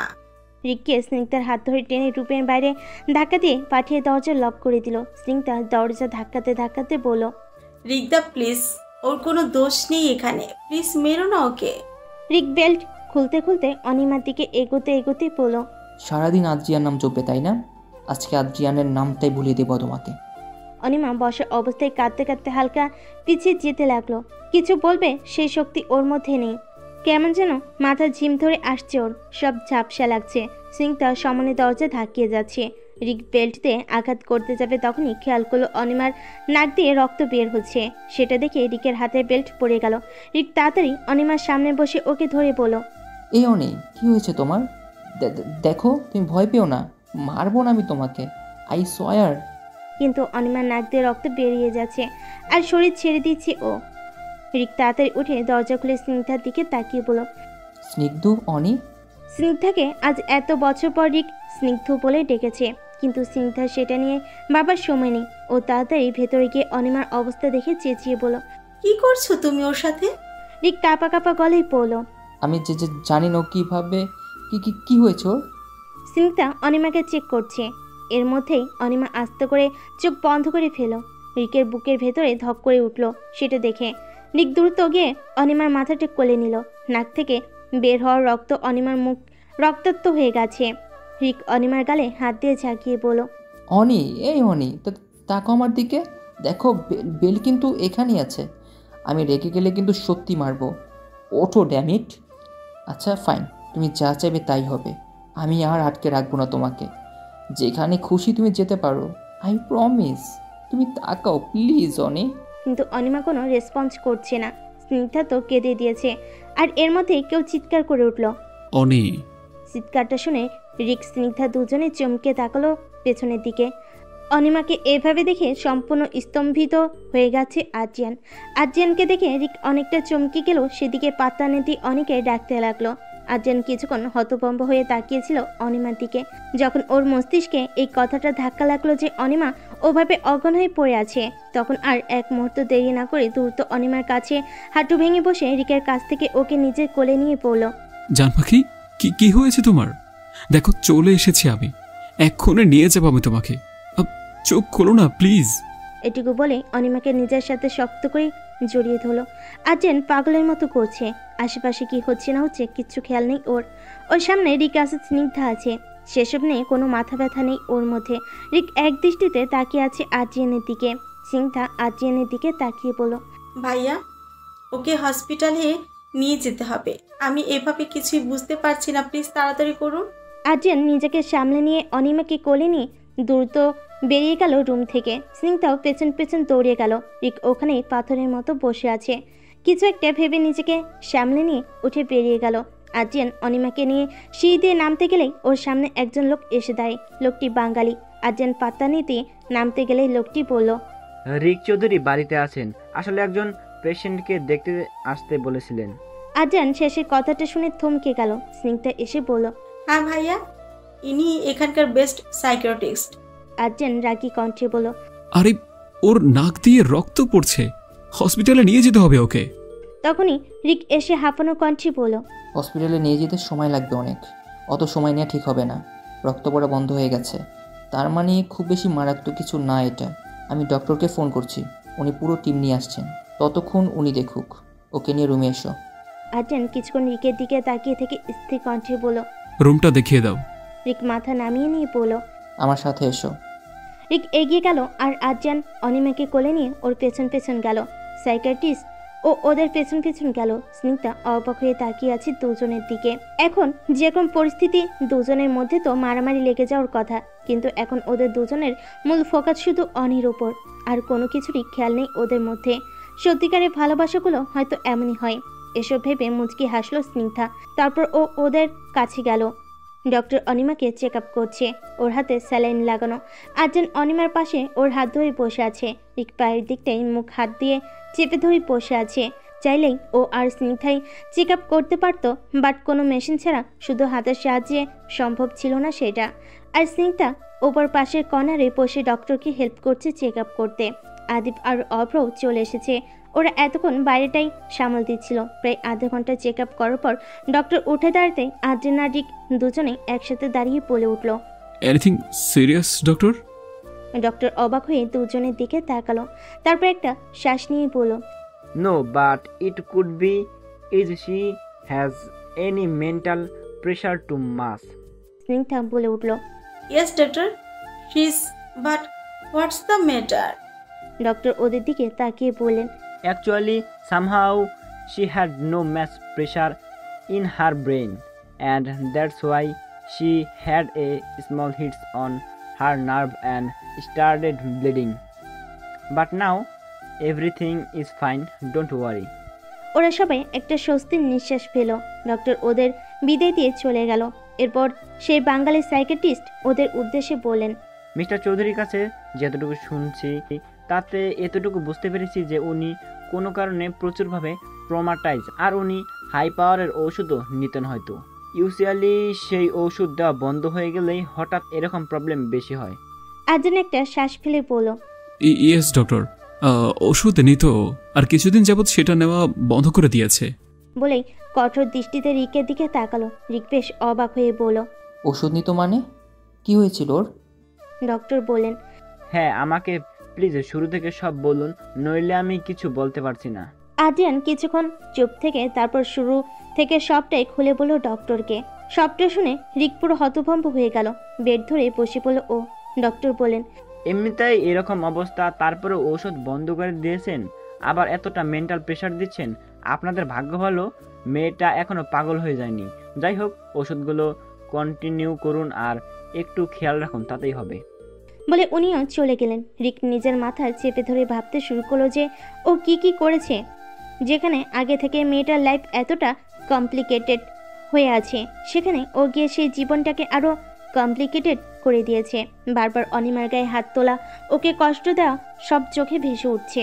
হঠাৎ অর্ক অনির সাথে এরকম কিছু করেছে মনে পড়তেই ওর রগ ফুটে উঠল। উঠে দাঁড়িয়ে দাঁতে দাঁত চেপে বলল, আজ ওর শেষ দিন। বলে বেরোতে নিলেই আর্জেন ওর হাত ধরে আটকে ওকে নিজের দিকে ঘুরিয়ে বুকে জোরে একটা ধাক্কা মেরে বলল, ওকে শাস্তি দেবে তুমি? হ্যাঁ, আর তোমাকে কে শাস্তি দেবে? ওদের চেয়ে কোনো অংশে কম ছিল তুমি? হ্যাঁ বলো, ভালোবাসার নাম করে ওর উপর কি কি ধরনের অত্যাচার করতে, সেটা নিশ্চয়ই ভুলে যাওনি, তাই না? ওর এই অবস্থার জন্য যে সকল মানুষ দায়ী তার মধ্যে তুমি অন্যতম। আর এখন নাটক করছো, নাটক। হ্যাঁ, রিক কিছু না বলে দেওয়াল ঘেঁষে বসে পড়ল ওখানে। আদ্রিয়ান পেছন থেকে গানটা বের করে বলল, ওর কপালে দাগ দেখেই বোঝা যাচ্ছে যে এখানে এনেও ওর গায়ে হাত তুলেছ। আজ তো আমি। আদ্রিয়ান শুট করতে গেলে স্নিগ্ধা এসে আটকে দিয়ে বলল, প্লিজ ভাইয়া এখন এসব কিছু করো না, অনি অসুস্থ, প্লিজ। আদ্রিয়ান অনেক কষ্টে নিজেকে সামনে নিয়ে গানটা পকেটে ভরে নিল। আর রিক এক দৃষ্টিতে নিচের দিকে তাকিয়ে আছে। আজ ওর নিজেকেই নিজের কাছে সবচেয়ে বেশি নিকৃষ্ট মানুষ মনে হচ্ছে। আদ্রিয়ান অনিমার কাছে গিয়ে বসলো। রিক উঠে সোজা ওর রুমে চলে গেল। স্নিগ্ধাও রিকের পেছন পেছন গেল। স্নিগ্ধা রিকের রুমে গিয়ে দেখে রিক ফ্লোরে বসে খাটের সাথে হেলান দিয়ে এক দৃষ্টিতে অনিমার ছবির দিকে তাকিয়ে আছে। বিয়ারের বোতলটা খুলে চুমুক দিতে যাবে, তখনই স্নিগ্ধা এসে হাত ধরে আটকে দিল। রিক স্নিগ্ধার দিকে তাকিয়ে বলল, যা এখান থেকে এখন। স্নিগ্ধা একটা নিঃশ্বাস ফেলে বলল, এখন এত কষ্ট পেয়ে কি হবে বলো তো? আমি তোমাকে আগেও বলেছিলাম নিজের রাগের উপর নিয়ন্ত্রণ রাখতে শেখো, কিন্তু তুমি তো কোনো দিনই সেটা পারলে না। রিক কিছু না বলে এক দৃষ্টিতে সামনের দিকে তাকিয়ে আছে।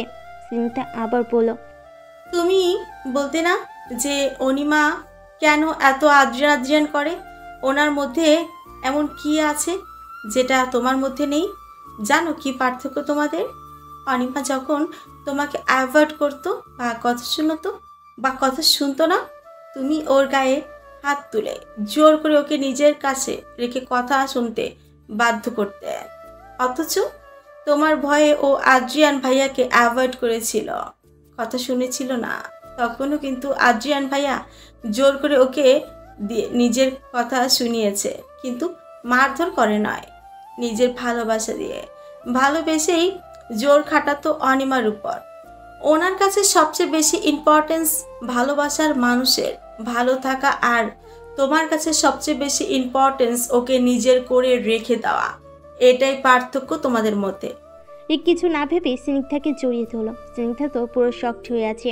কিছুক্ষণ পর ও বুঝতে পারলো যে রিক কাঁদছে। স্নিগ্ধা আরেকবার অবাক হলো। রিক এমনই একজন যে সহজে সবার সামনে নিজেকে দুর্বল দেখাতে চায় না। স্নিগ্ধাও এই প্রথম রিককে কাঁদতে দেখছে। ও কি করবে, কিভাবে রিককে সামলাবে কিছু জানে না ও। শুধু কাঁপা কাঁপা হাতে রিকের পিঠে হাত রাখলো। আশিস নানাভাবে নিজেকে ব্যস্ত রাখছে। আদ্রিয়ানের না থাকায় ওর উপর চাপটা খুব বেশি, তার জন্যই নিজেকে ব্যস্ত রাখতে পারছে ও। তবে কিছুতেই মনকে স্থির করতে পারছে না। অরুমিতার উপরেই মাইন্ড পুরো সেট হয়ে আছে ওর। অরুমিতার বোকামো, ইনোসেন্ট ফেস, বাচ্চামো সব কিছুই বারবার মনে পড়ছে ওর।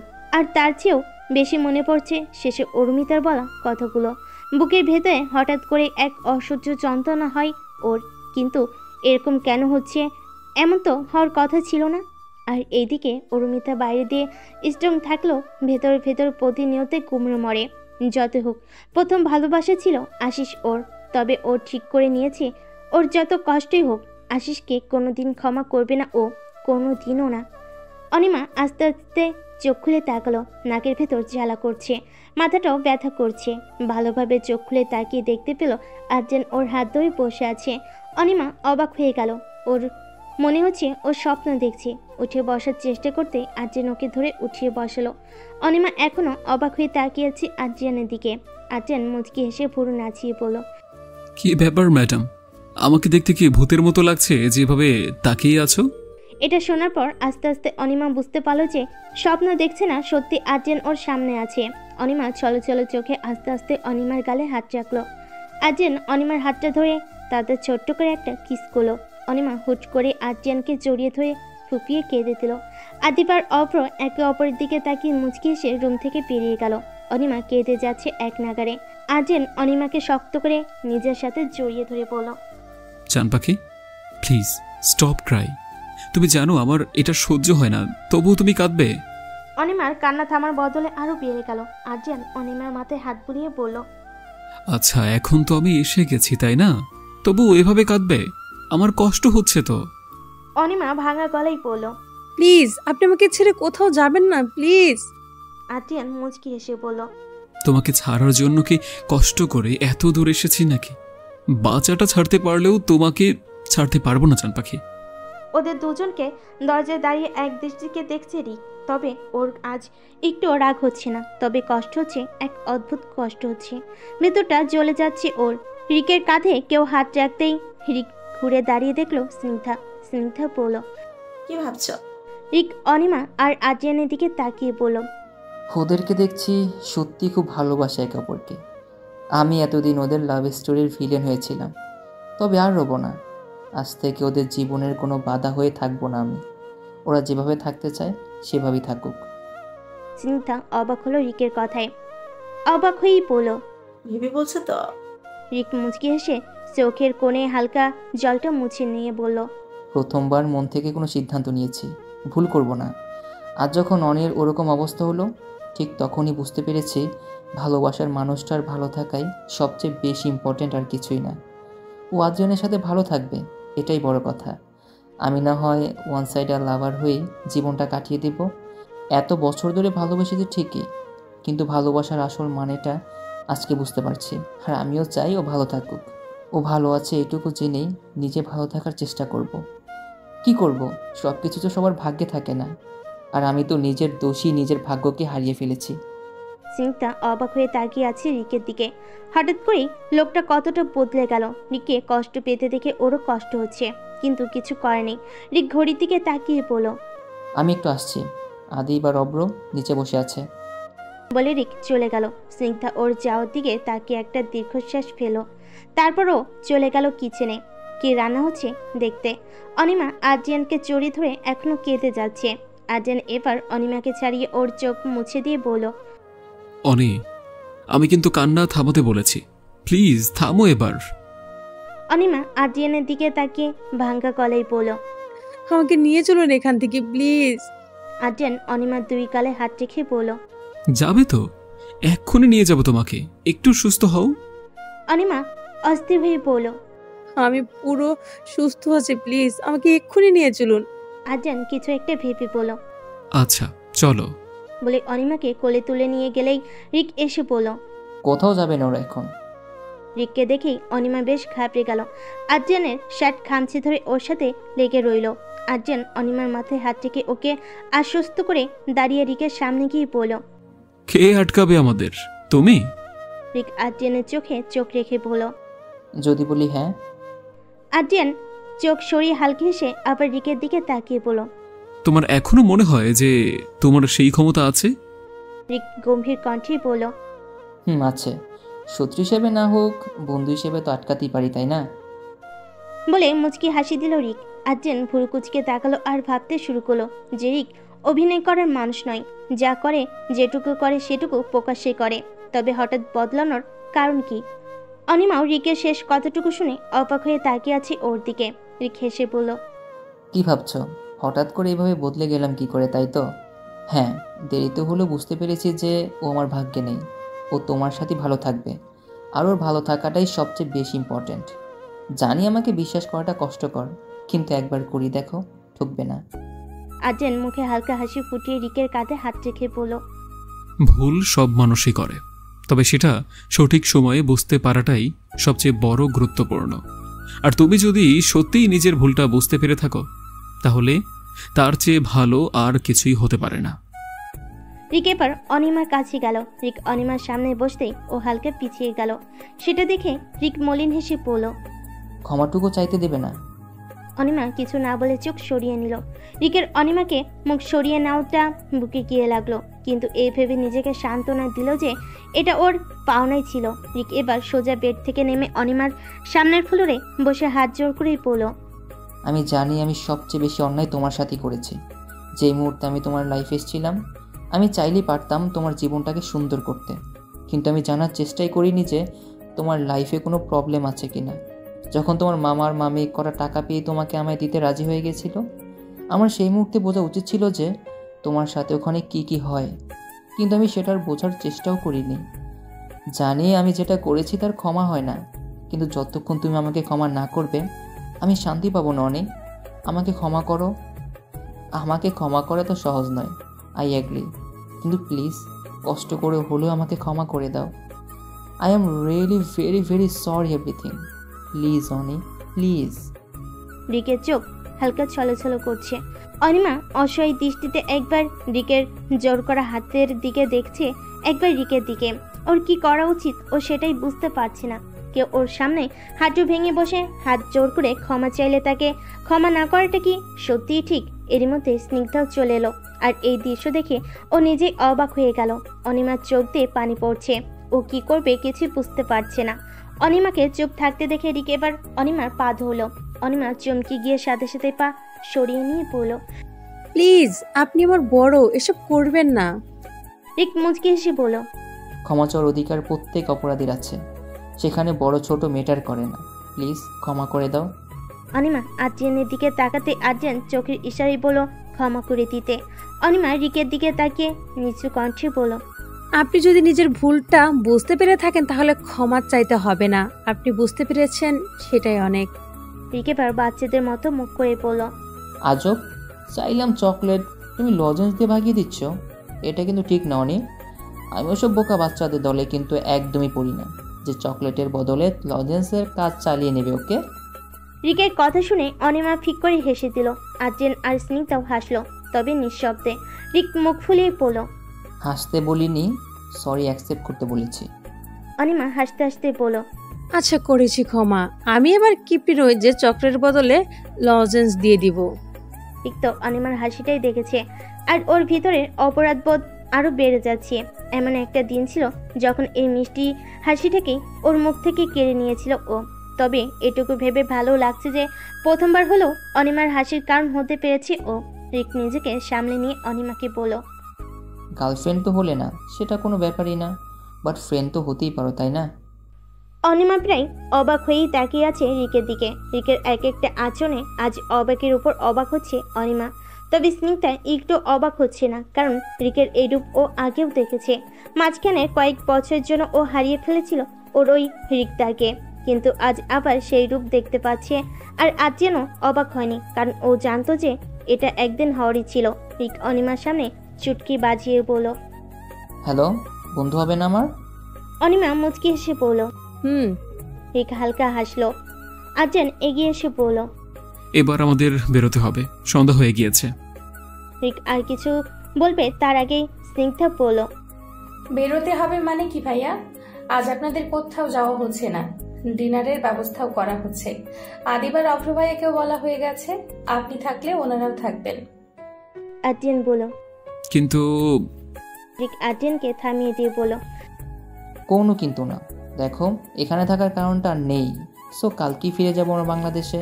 আর মনে হয় তোমরাও কালকেই ব্যাক করতে চাও, তো আজ রাতটা এখানে থেকে কাল একসাথেই বের হই না, সমস্যা কি? আর্যেন কিছু একটা ভেবে মুচকি হেসে বলল, আচ্ছা ঠিক আছে।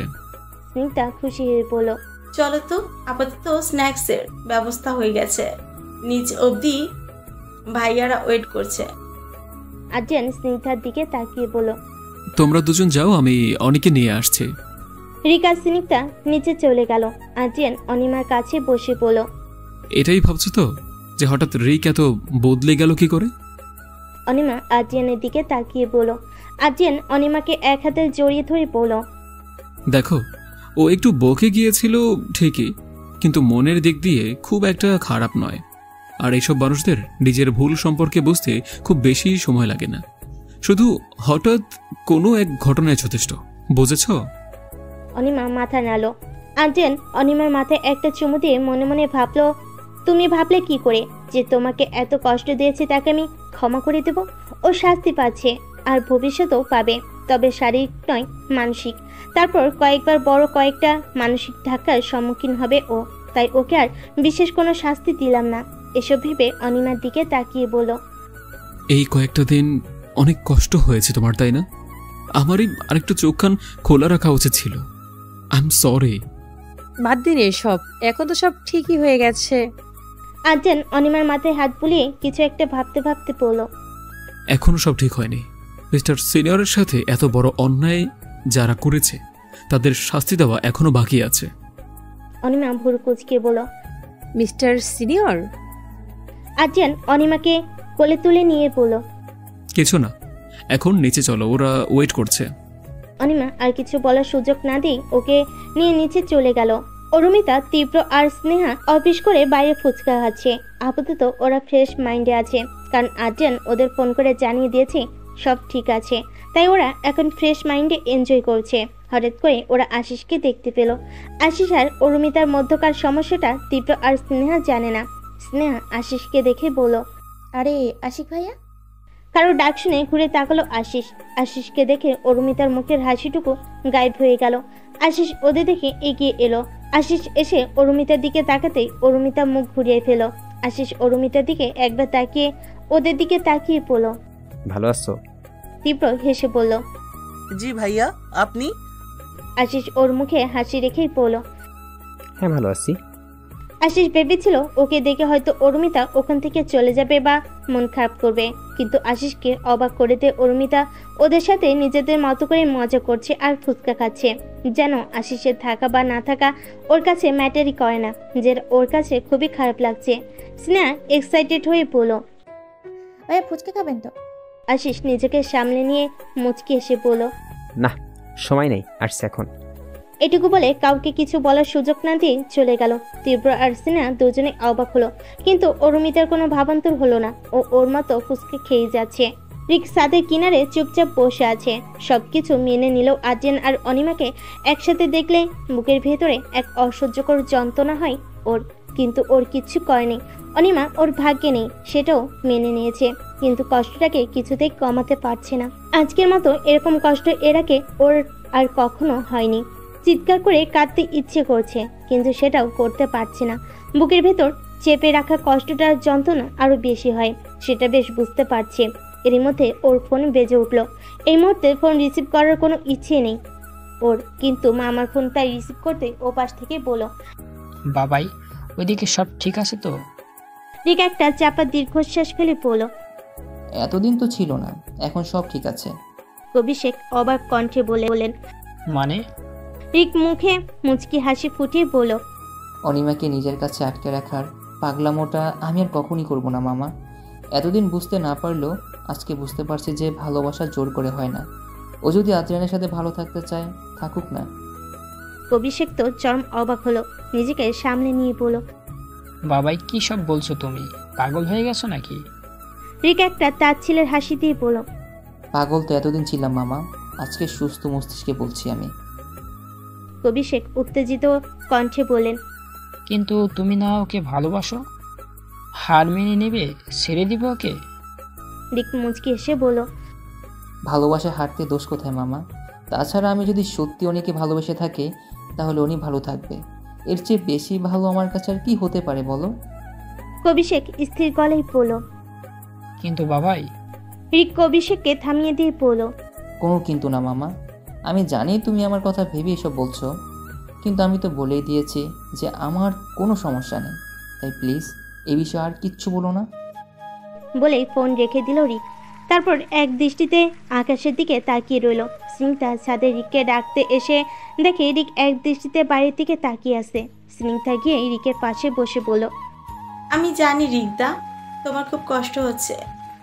রিক নিজেকে সামনে মুচকি এসে স্নিগ্ধার দিকে তাকিয়ে বলল, কিসব ফালতু বকছিস তুই? কষ্ট হবে কেন? স্নিগ্ধা সামনের দিকে তাকিয়ে বলল, আমি তোমাকে চিনি রিকদা। এখন তুমি আমার সাথে কথা না বললেও একসময় আমি কিন্তু তোমার বেস্ট ফ্রেন্ড ছিলাম। রিক কিছু না বলে চুপ করে রইল। স্নিগ্ধা মুচকি এসে বলল, রিকদা, যদি আদ্রিয়ান অনিমা একে অপরকে ভালো না বাসতো তাহলে আমি একটা চেষ্টা নিশ্চয়ই করতাম। কিন্তু রিক মলিন হেসে বলল, অনিমা আমাকে ভালোবাসে না, এতে তো ওর কোনো দোষ নেই। আদ্রিয়ান আসার অনেক আগেই ওর লাইফে আমি এসেছিলাম, কিন্তু ও আমাকে নয়, আদ্রিয়ানকে ভালোবাসে। কারণ তো আছি, তাই না? আমি তোকে কোনো ভালোবাসার কারণই দিতে পারিনি, তবে আমাকে ভালো না বাসার যথেষ্ট কারণ দিয়েছি।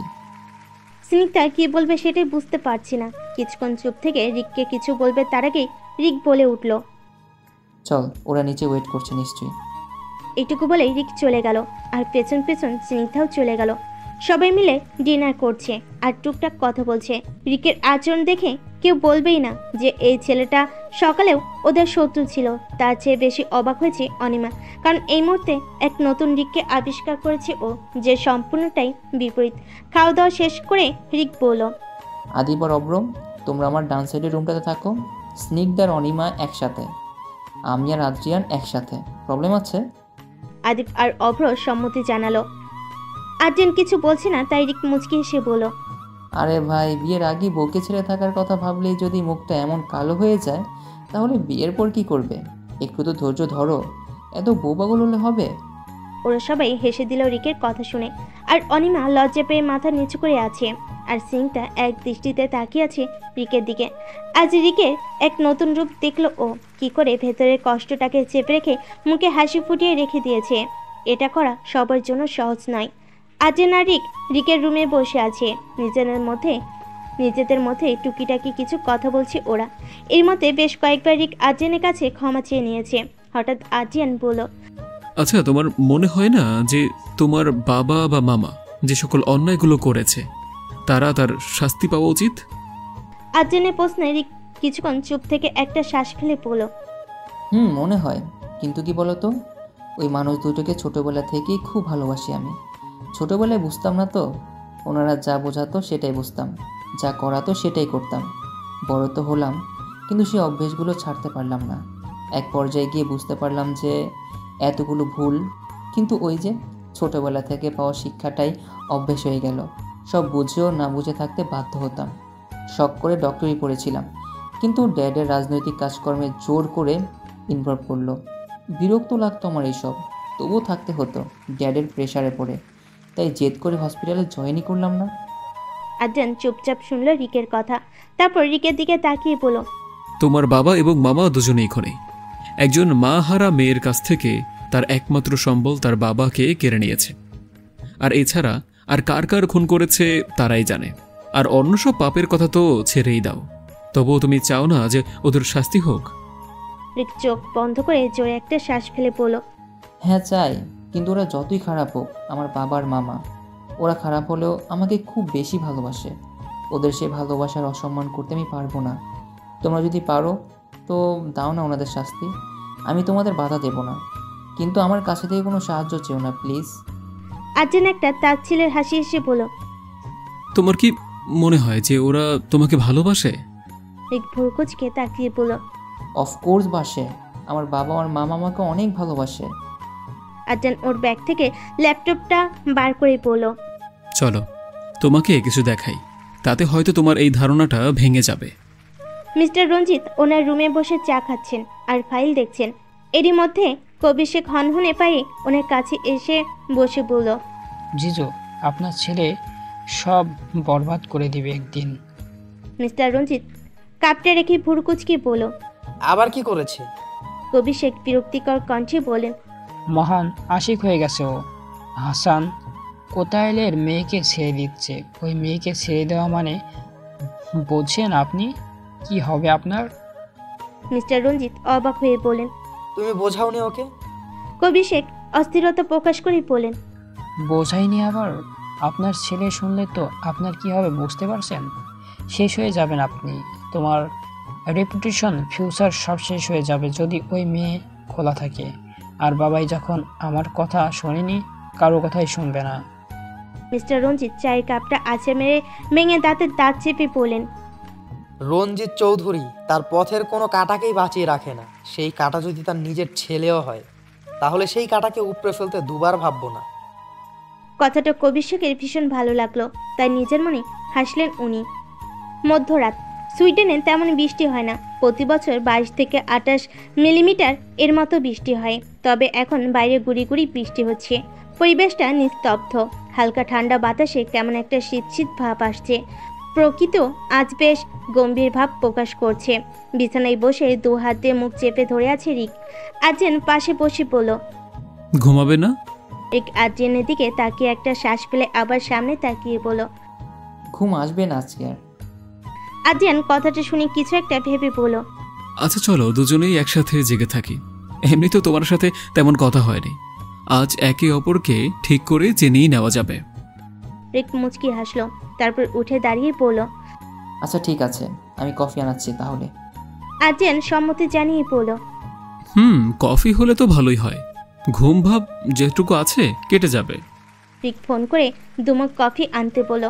এরপর রিক আদ্রিয়ানের দিকে তাকাতে আদ্রিয়ান রিকের কাঁধে হাত রেখে বলো, মনকে শক্ত করো। কিছু কিছু জিনিস থাকে যেটা মেনে নেওয়া কষ্টকর হয়, তবে যেটা সত্য সেটা সত্যই, আর তোমাকে মানতে হবে। রিক আদ্রিয়ানের দিকে তাকিয়ে একটা মলিন হাসি দিল, যার অর্থ আমি নিজেকে সামলে নিয়েছি। আদ্রিয়ানও সামনের দিকে তাকিয়ে একটা দীর্ঘশ্বাস ফেলো আর ভাবতে লাগলো যে মুখে হাসি ফুটিয়ে নিজেকে সামলে নিয়েছি বলাটা যতটা সহজ, বাস্তবে নিজেকে সামলে নেওয়াটা ততটাই কঠিন। এদিকে অনিমা আর স্নিগ্ধাও ঘুমেনি, দুজনেই জেগে বসে আছে। দুজনেই বসে বসে চিপস খেতে খেতে গল্প করছে। আদ্রিয়ান আর অনিমার পরিচয় হওয়া, এরপর বন্ধুত্ব। আদ্রিয়ানের অনিমাকে জোর করে তুলে নিয়ে গিয়ে নিজের কাছে জোর করে আটকে রাখা, সব শুনে স্নিগ্ধা অবাক প্লাস এক্সাইটেড হয়ে বলল, ওয়াও, এটা তো পুরো ফিল্মি ব্যাপার। স্নিগ্ধার কথা শুনে অনিমা হালকা হেসে বলল, আমার লাইফটাও তো একটা ফিল্মের মতো। জন্মের পর আম্মুকে দেখিনি, ওর সময় আব্বু চলে গেল। এরপর আমার জীবনে এমন কিছু ঘটনা ঘটেছে যেটা কোনো ফিল্মের চেয়েও কম না, লাইক ট্র্যাজেডি মুভিও নো। তবে জীবনের ভালো কিছু পাওয়ার মধ্যে পেয়েছি কিছু বন্ধু আর আদ্রিয়ানকে, এমন একজন মানুষ যে আমাকে নিজের চেয়েও বেশি ভালোবাসে। স্নিগ্ধা মুচকি হেসে বলল, আর তুই? অনিমা কিছু না বলে চোখ সরিয়ে নিয়ে মুচকি হাসলো। স্নিগ্ধা দুষ্ট এক হাসি দিয়ে বলল, মনে প্রেম মুখে লাজ, তাই তো? অনিমা মাথা নিচু করে হাত কসলাতে কসলাতে বলল, সেরকম কিছু না। স্নিগ্ধা পুরো কুচকে বলল, সেই রকম কিছু না মানে কি? ভালোবাসিস না তুই আদ্রিয়ানকে? অনিমা মাথা নিচু করে ইতস্তত করে বলল, না মানে হ্যাঁ। স্নিগ্ধা একটা শ্বাস ফেলে বলল, তোর না মানে হ্যাঁ এর মানে খুব ভালোই বুঝে গেছি আমি। বলেছিস নাকি এখনো? অনিমা না বোধক মাথা নাড়ল। স্নিগ্ধা একটা হতাশাজনক চাহনি দিয়ে বলল, তুইও না এক ছেলে তোকে এত ভালোবাসে, ইনফ্যাক্ট তুইও ওকে এত ভালোবাসে, অথচ বলতেই পারলি না। অনিমা কিছুক্ষণ চুপ করে থেকে কিছু একটা ভেবে বলল, আমারটা ছাড়, তোরটা বল। তুই তো রিককে ভালোবাসিস তাই না? স্নিগ্ধা হালকা ব্লাশ করার সাথে সাথে মুচকি হাসি দিল। এরপর অনিমার দিকে তাকিয়ে বলল, ছোটবেলা থেকে কিন্তু তোর মতো আমার ভাগ্যটা এত ভালো ছিল না। আমি ওকে খুব বেশি ভালোবাসলেও আমাকে ভালোবাসে না, ও তো তোকে ভালোবাসে। অনিমা মাথা নিচু করে ফেল। কি আর বলবে, একটু আনইজি ফিল হচ্ছে ওর। স্নিগ্ধা মুচকি হেসে বলল, তবে আমি এতটুকু খুশি যে রিক্তার যদি কোনো বেস্ট ফ্রেন্ড থাকে সেটা আমি। অনিমা স্নিগ্ধার দিকে তাকিয়ে ঠোঁটের কোণে হালকা হাসি ফুটিয়ে বলল, একজন বেস্ট ফ্রেন্ডই কিন্তু একজন বেস্ট ফ্রেন্ডের লাইফ পার্টনার হতে পারে। স্নিগ্ধা একটা তাচ্ছিলের হাসিতেই বলল, ও কোনোদিন আমাকে ভালোবাসতে পারবে না রে। ও মনে শুধু তুই আছিস। ওকে আমি যত দূর চিনি ও কোনোদিন তোকে ভুলতে পারবে না। অনিমা মুচকি হাসি দিয়ে বলল, কাউকে ভালোবাসার মানে এটা নয় যে নতুন করে কাউকে ভালোবাসা যাবে না। নতুন কাউকে ভালোবাসার জন্য আগের ভালোবাসাকে ভোলার কোনো প্রয়োজন নেই। পুরনো ভালোবাসাকে মনের এক কোণায় রেখে দিয়েও নতুন কারো জন্য জায়গা তৈরি করা যায়। আর তুই চাইলে পারবি রিকের মনে জায়গা করে নিতে। স্নিগ্ধা হেসে অনিমাকে একটা হাত করলো। অনিমাও স্নিগ্ধাকে জড়িয়ে ধরে রেখে একটা শ্বাস ফেলো আর মনে মনে প্রার্থনা করলো যাতে রিক খুব তাড়াতাড়ি স্নিগ্ধাকে বুঝতে পারে আর ওর সাথে নতুন করে সব শুরু করতে পারে। তীব্র অফিসের কাজ ছেড়ে সবই ঘুমিয়েছে। হঠাৎ করে ওর ফোন বেজে ওঠাতে বিরক্ত হয়ে ফোন হাতে নিয়ে দেখলো স্নেহার ফোন। এই সময় হঠাৎ স্নেহার ফোন পেয়ে বেশ অবাক হলো তীব্র, তবুও রিসিভ করে দুষ্টামি করে বলল, খুব মিস করছিলে বুঝি? স্নেহা অস্থির কণ্ঠে বলল, বাবা আমার বিয়ে ঠিক করেছে তীব্র। তীব্র একটু মজা নিয়ে বলল, ওয়াও, খুব তাড়াতাড়ি একটা দাওয়াত পাবো তাহলে। স্নেহা কান্না মিশ্রিত কণ্ঠে বলল, মজা করা বন্ধ করো, আই এম সিরিয়াস। তীব্র বুঝতে পারলো যে স্নেহা যথেষ্ট সিরিয়াস, ও মোটেও মজা করছে না, তাই ঠিক করে উঠে বসে সিরিয়াস কণ্ঠে বলল, মানে? স্নেহা কাঁদতে কাঁদতে বলল, বাবা আমার জনের ছেলেও দেখে ফেলেছে, ওনার অফিস ক্লায়েন্টের ছেলে, খুব তাড়াতাড়ি বিয়ের ডেটও ফিক্স করে ফেলেছে। এটুকু বলে স্নেহা আবার কেঁদে দিল। তীব্র উত্তেজিত হয়ে বলল, প্লিজ নেহা, কান্না বন্ধ করো, বিয়ে ঠিক হচ্ছে, বিয়ে হয়নি এখনো। তুমি কি আমাদের ব্যাপারে আঙ্কেলকে কিছু বলেছো? তোমার ভয় করলে বলো, আমি নিজে কথা বলছি ওনার সাথে। আমি বলেছি তীব্র, উনি আমাদের সম্পর্কটা মানছে না। বাবা পরিষ্কার জানিয়ে দিয়েছে যে আমাকে ওনার দেখা ছেলেকে বিয়ে করতে হবে। কথাটা শুনে তীব্র কিছুক্ষণ চুপ থেকে জিজ্ঞেস করলো, তুমি কি চাইছো এখন? স্নেহা নিচু কণ্ঠে বলল, আমি আমার আব্বুর মতের বিরুদ্ধে কিছু করতে পারবো না তীব্র। তীব্র ভুরকুচকে বলল, তার মানে তোমার বাবা বললে তুমি অন্য কাউকে বিয়ে করে নিবে? স্নেহা ইতস্তত কণ্ঠে বলল, আমি বারবার বাবাকে বোঝানোর চেষ্টা করেছি কিন্তু। তীব্র একটা শ্বাস ফেলে বলল, তাহলে আর কি, all the best for you future married life. তীব্র আমার কথা। স্নেহাকে আর কিছু বলার সুযোগ না দিয়ে ফোনটা কেটে দিল তীব্র। মেজাজ প্রচণ্ড খারাপ হয়ে আছে ওর, নিজেকে কিছুতে শান্ত করতে পারছে না। এখন ওর নিজের উপরই রাগ হচ্ছে যে ভালোবাসা নামক এই প্যারায় কেন ফেসে গেল ও। আজ সকালেই বাংলাদেশে ল্যান্ড করেছে আর্টিয়ান, অনিমা, রিক, স্নেহা, আদিব আর অভ্র। ওরা সবাই একসাথেই ফিরেছে আর এয়ারপোর্ট থেকে যে যার গন্তব্যে চলে গেছে। রিক অনিমাকে বিশেষ কিছু বলেনি, তবে আসার সময় শুধু হাতটা ধরে বলেছিল ভালো থেকো। অনিমা রিকের দিকে তাকাতে খারাপ লাগছিল, কিন্তু ওর কিছু করার ছিল না। রাত আর্জিয়ানের বাড়ির ছাদে বড় দোলনার উপরে হেলান দিয়ে আছে আর্জিয়ান, আর অনিমা ওর বুকের মাথা দিয়ে চোখ বন্ধ করে আছে। খুব বেশি মিস করছিল একে অপরকে এই কয়দিন, তাই আজ একে অপরকে এতটা কাছে পেয়ে মুহূর্তটা মনের মতো করে উপভোগ করছে। অনিমা চোখ খুলে আর্জিয়ানের মুখের দিকে তাকিয়ে বলল, আপনি কিন্তু বলেছিলেন যে ওখান থেকে ফিরে আপনার বাবা মার কাছে যাবেন আর সব ঠিক করে নেবেন। আর্জিয়ান অনিমার মাথায় হাত বুলিয়ে বলল, এসব কথা পরে বলি না। অনিমা জেদ ধরে বলল, না, আমি কোনো অজুহাত শুনবো না। You promise mister Arjiyan? Arjiyan মুচকি এসে বলল, আচ্ছা ঠিক আছে, কালকেই যাব। আর ওনাদের হবু বৌমাকে ওনাদের দেখাতে হবে, তাই না? অনিমা আর্জিয়ানের কথায় হালকা লজ্জা পেল, তাই চুপ করে মাথা নিচু করে রইল। আর্জিয়ান অনিমার চুলগুলো কানে পিঠে গুজতে গুজতে বলল, তুমি এত লজ্জা কেন পাও বলো তো? জানো, তোমার এই লজ্জা পাওয়া মুখটা না আমার বুকে গিয়ে লাগে। আর তুমি যদি আমাদের ফার্স্ট নাইটের এরকমই লজ্জা পেতে থাকো, তাহলে তো আমি তোমার এই মুখ দেখেই হার্ট ফিল করব। অনিমা উঠে চলে যেতে নিলেই আর্জিয়ান ওর হাত ধরে টেনে নিজের কোলে বসিয়ে বলল, কাল আমার বাড়িতে গিয়ে কিন্তু আরেকটা জিনিসও ঠিক করব। অনিমা ভুর কুচকে বলল, কি? আর্জিয়ান অনিমার কানে কাছে ফিসফিস করে বলল, আমাদের বিয়ের ডেট। অনিমা কিছু না বলে মাথা নিচু করে আর্জিয়ানের বুকে আঙ্গুল দিয়ে আঁকিবুকি করতে লাগলো। আর্জিয়ান অনিমাকে আলতো করে জড়িয়ে ধরে বলল, আই লাভ ইউ।